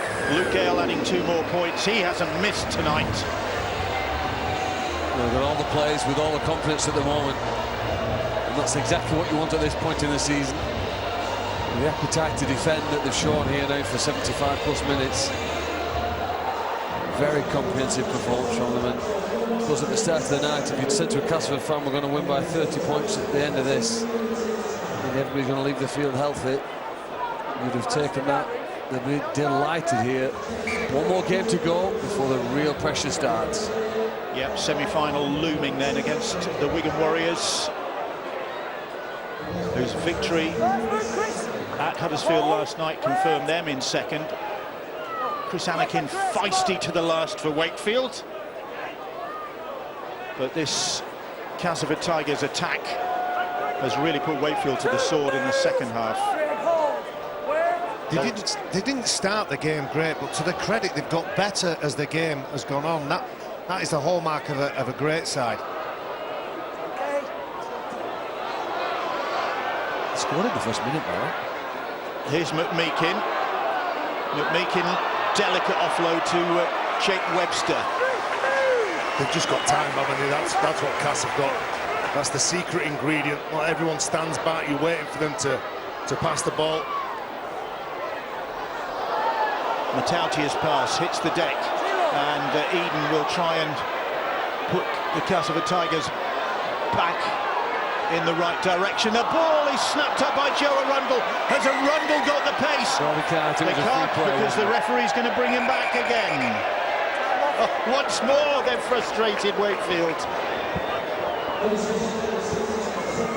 Well, they get the ball back here because there's a Wakefield hand that touches the ball. There's a mistake made.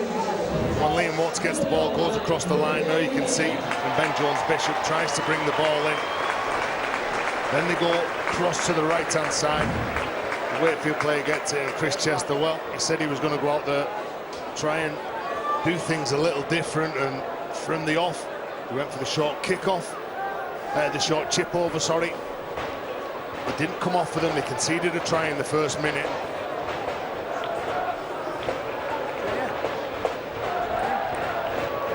Chris Chester down on the sidelines. Hasn't panned out as he'd hoped, but nothing to lose for them here tonight, hoping that this 5th place finish will be theirs, which would be a good return for their campaign. 1 game to go. Home to Warrington is how Wakefield will conclude their season. Now here's Truman. McMeekin looking to add his name to the list of scorers, but Tinaro Arona gets a hold of him into the closing couple of minutes here. Massey. He had to have his bumpers up then. Ryan Hampshire was off the line quickly. Millington still trying to offload.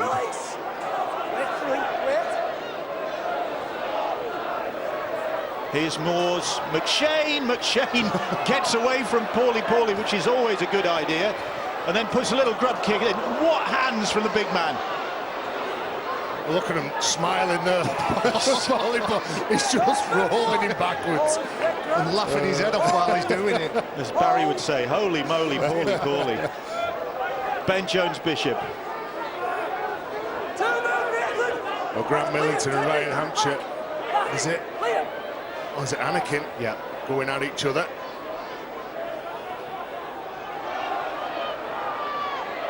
Here's Bill Tupu, skipping his way infield and looking for another route.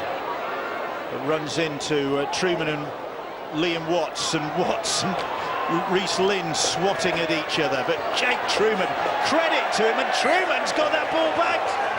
Well, I think that shows that he is a competitor. He knocks the ball forward when he's trying to strip it one-on-one. He goes in, the youngster, like you said before, I think he is a genuine contender for that young Super League Young Player of the Year. The clock counting down, and the referee has stopped the clock with 5 seconds to go. They'll feed this scrum, and that'll be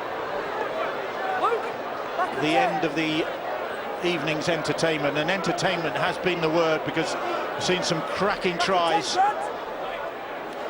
and the majority of them scored by the Castleford Tigers. I think the writing was on the wall in the opening 14 minutes when they scored 3 tries, Bill.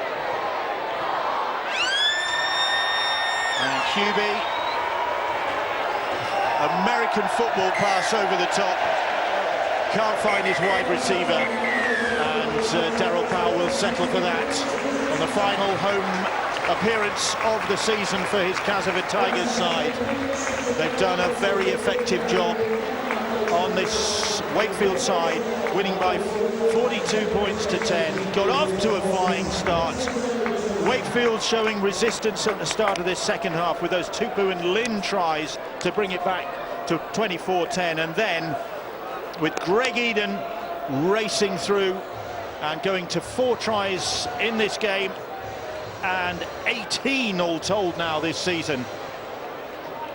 Castleford Tigers have again showed their exciting attacking credentials, and Luke Gale hasn't missed a kick all night to put the icing on the cake for the Castleford Tigers, who will celebrate in front of their supporters, salute their supporters, and prepare themselves after a trip to St Helens for their final Super 8s game.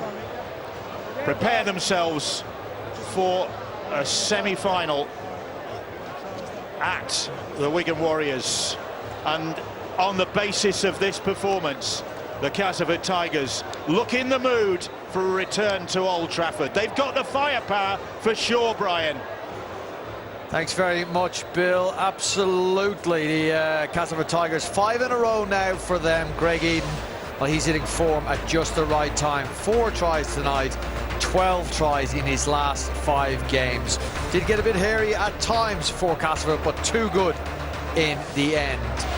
Okay, now we have confirmation of how they have finished. There is obviously one more round in the Super 8s, but St Helens will play Warrington in the first of the semi-finals, and the Wigan Warriors will face the Castleford Tigers at the DW in the second of the semi-finals. The prize, a place at Old Trafford.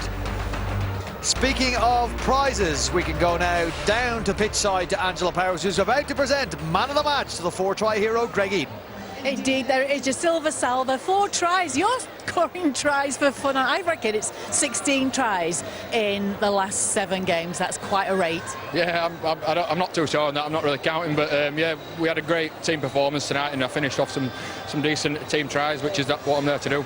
Trademark ones in the corner as well. Nice to go over wherever you do. Yeah, that's it. I seem to be getting a little bit of form back from last year. We've been out with injury quite some time this year, so it's good to be back.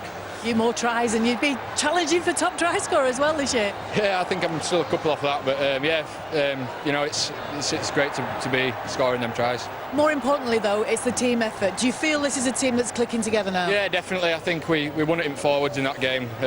Big efforts from us middlemen, and it were a bit of a momentum game that we needed to keep going and build on to next week and then to the semi-final. What's the difference between Castleford of last year going into a semi and Castleford of this year? Probably as form at the right time of year. I think we're in a little bit of form now, and hopefully, like I just said, we can carry that on into finals. So a lot of tries scored tonight, but Wakefield brought it to you. Yeah, they had a good game. Wakefield, you know, they're stuck in there. They had a couple of middlemen's out, which is where I thought we won it in Middle Park. So credit to them. There's a cheque to go to the charity of your choice. Where will it go, Greg? Good cancer research. Brilliant. Thank you. Congratulations. Thank you. And next we've got Matty Ashurst. Matty, you really gave it everything out there. You knew you had to throw everything at Castleford tonight, but just give us your assessment. Yeah, we didn't die wondering, did we? We threw the ball around and had a dig, but We just made too many errors and too many penalties against a good side like Cass. Can't afford to give them that much ball and field position, and they hurt us in the end. That's part of what happens when you do throw the ball about a bit. Errors do crop up, but you were never going to give up right to the very end. No, we have a crack. That's a good thing about this team. We never fought the effort, and we had a dig right until the end. But yeah, Cass is too good for us tonight. They look like they're ready for the semi-finals, and yeah, just got the better of us. I think you've got one more game to nail that 5th place. You're still hungry for that one. Yeah, definitely. Yeah, it'd be a big thing to finish 5th twice in a row for this club, and we definitely want to finish on a high in front of our fans. So yeah, we'll be ready for next week. Thanks for talking to us, Matty. I think we've got your coach now, Chris Chester. Chris, at half-time, before the game started, you said you're just going to throw everything. Throw the kitchen sink at Castleford. You gave it a good shot. Yeah, we did. Everything we tried tonight, though, didn't come off. The kick played straight from the kick-off. A metre to the left, it could have gone into Ben Jones-Bishop's hand. We tried a lot of things tonight, and like I said, they didn't come off. The effort were there. We knew that we couldn't go through this team. We couldn't go through Castleford. We had to try and find ways of going around them and come up with some trick plays. And yeah, it did come off tonight, but listen, there were lots of effort from the boys. You probably hate hearing this song, don't you, when you're playing against Castleford when there's a victory song? Yeah, it's happy. They've sung it the last 3 years since we've been here, so it's always tough losing to Castleford. But like I said, we chanced his arm tonight. We knew we were down to 17 fit players, and we lost Jake and Miller this morning through a bug, and yeah, we've had it tough. But like I said at the start, every team's gone through it. We're just going through it at the end of the year. Thanks for your time, Chris. Good luck next week. Thank you. And we've got the victorious coach now, Darryl Powell. Darryl, are we seeing Castleford ready for a semi-final, maybe a grand final now after that performance? Oh, it was a little bit of a frustrating game, I thought. Wakefield right from the off went about the game a certain way, and they felt they had to do that. That's fair enough, but for us, we wanted a really tough game, and it didn't turn out that way. But I think we'll certainly get that over the next couple of weeks. We've got St Helens away next week and then Wigan, but they'll probably play it a little bit more traditional than they went about it tonight, Wakefield. It was an entertaining game, and you knew that they were going to throw everything at you, but a good game, as you said, just to get ready for the intensity, really, for the end of the season and the semi-final. Well, yeah, we started out that way, but the game sort of ebbed away, and a few too many penalties. I thought there wasn't a real flow to the game, so. Well, look, I think the boys have done well to manage that game tonight. It was a real awkward one. Our last game at home, we're in a good place, and hopefully Senny's going to be okay. We're looking forward to next week now. In a better place than you were this time last year. You felt confident last year going into a grand final. Do you feel you're a bit better now? You're ready for this? Well, we learned some lessons from last year. When you get to that stage, semi-finals and hopefully a grand final, we know we'll be playing Wigan now, so we know where we're going to finish. It's been a great effort finishing third, and we're in a good place. I think we're in a great spot. We've got one game away from a grand final, the Saints, next week to prepare us for that. Nice to talk to us, Darryl. Well, Darryl Powell and the Castleford Tigers say goodbye to the Mendehoes jungle for this year. Jake Webster brings down the curtain on his Castleford career here at the Mendehoes jungle, but he has some very important away games to come. The Castleford Tigers have beaten Wakefield for the 11th consecutive time. We'll have more reaction to that victory, and of course the Super League pairings for the semi-finals that are now confirmed after this break.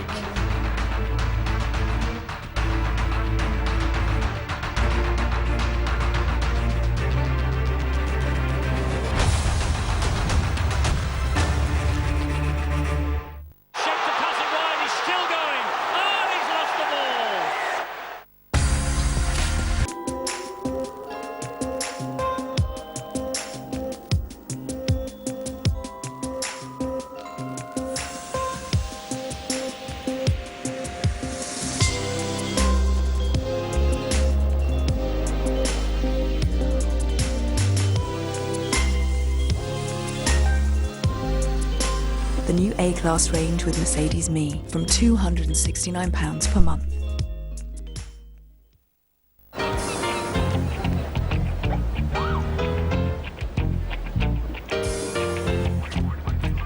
It's your thing, do what you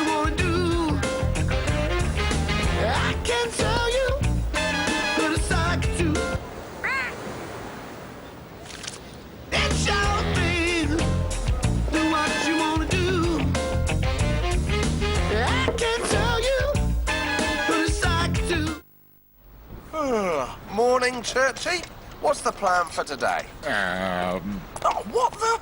When did that happen? If your car is vandalised, Churchill will let you keep your no-claims discount. Could have been embarrassing. Oh, yes. Churchill, depend on the dog. We're crunching prices way down at Morrison's, like a 500-gram pack of British beef mince. We're down to £1.50. Every day should give you something unexpected. A chance to savor the anticipation. Well, that's why I get dressed. In the dark. And why every day I head to Sky Vegas and spin the prize machine. Take your spin on the prize machine for free every day when you and existing players can win one of thousands of great prizes. Only at Sky Vegas. Well, hello there, Sky Store customers. Deadpool here. Remember back in the day? Going to the video store, eager to take home the latest movie, only to find that some is beating you to the last copy. Well, gone are those days. With Sky Store, it's like having the video store in your living room, so you can watch my new movie, Deadpool 2, without even getting off the couch. Yeah! Woo! Deadpool 2 is in Sky Store now, along with my all-new extended edition, the Super Duper Cut. A short while ago, I arrived home carrying this bag. Well, I looked.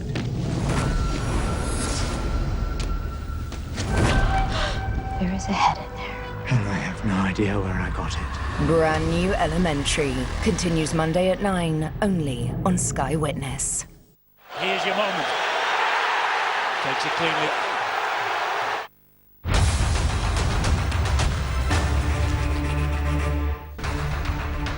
Welcome back to the Mendehoes Jungle. Confirmation of the Castleford Tigers' 5th consecutive victory in the Super League Super 8, 42 points to 10. And those 2 competition points means they have now secured a trip, third place, and a trip to take on the Wigan Warriors in the second of the semi-finals. St Helens will play the Warrington Wolves for a place at Old Trafford. All right, we can go now to John Wells, and who's at the touchscreen with one of the stars of the Castleford Tigers performance, Paul McShane, and his young man there, Lenny McShane. Thanks very much, Brian. Yeah, Lenny, 2-year-old Lenny's going to have you covered, I think, in 2 or 3 years from now. Congratulations on the win, first of all. A win that secures third spot and therefore, because of Wigan's victory last night, a home semi-final against the Wigan Warriors in a couple of weeks' time. Your initial reaction? No matter what, it was going to be a tough game wherever we end up going, in knockout football. But for us, it's about building momentum with these games that we've been doing in the Super 8, and we've been doing that. And a 100th appearance for you as well. I'd nearly missed that as well. A personal milestone. Congratulations on that. Darryl Powell has spoken in the weeks leading up to this about momentum at this time of the year. What does that look like to you as a player, day in, day out?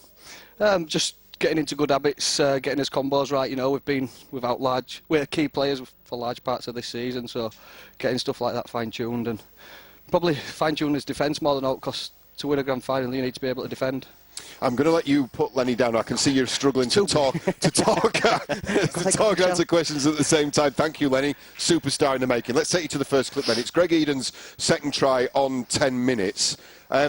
Lots of moving parts to this one. It's something that we've become accustomed to seeing from the Castleford Tigers in attack, and there's an element of flamboyance in there, but you wanted to pick something out in particular from this clip that impressed you, and it's not Peter Matautia and the obvious flowing moves. Yeah, it's the work what Nathan Massey does off at ball.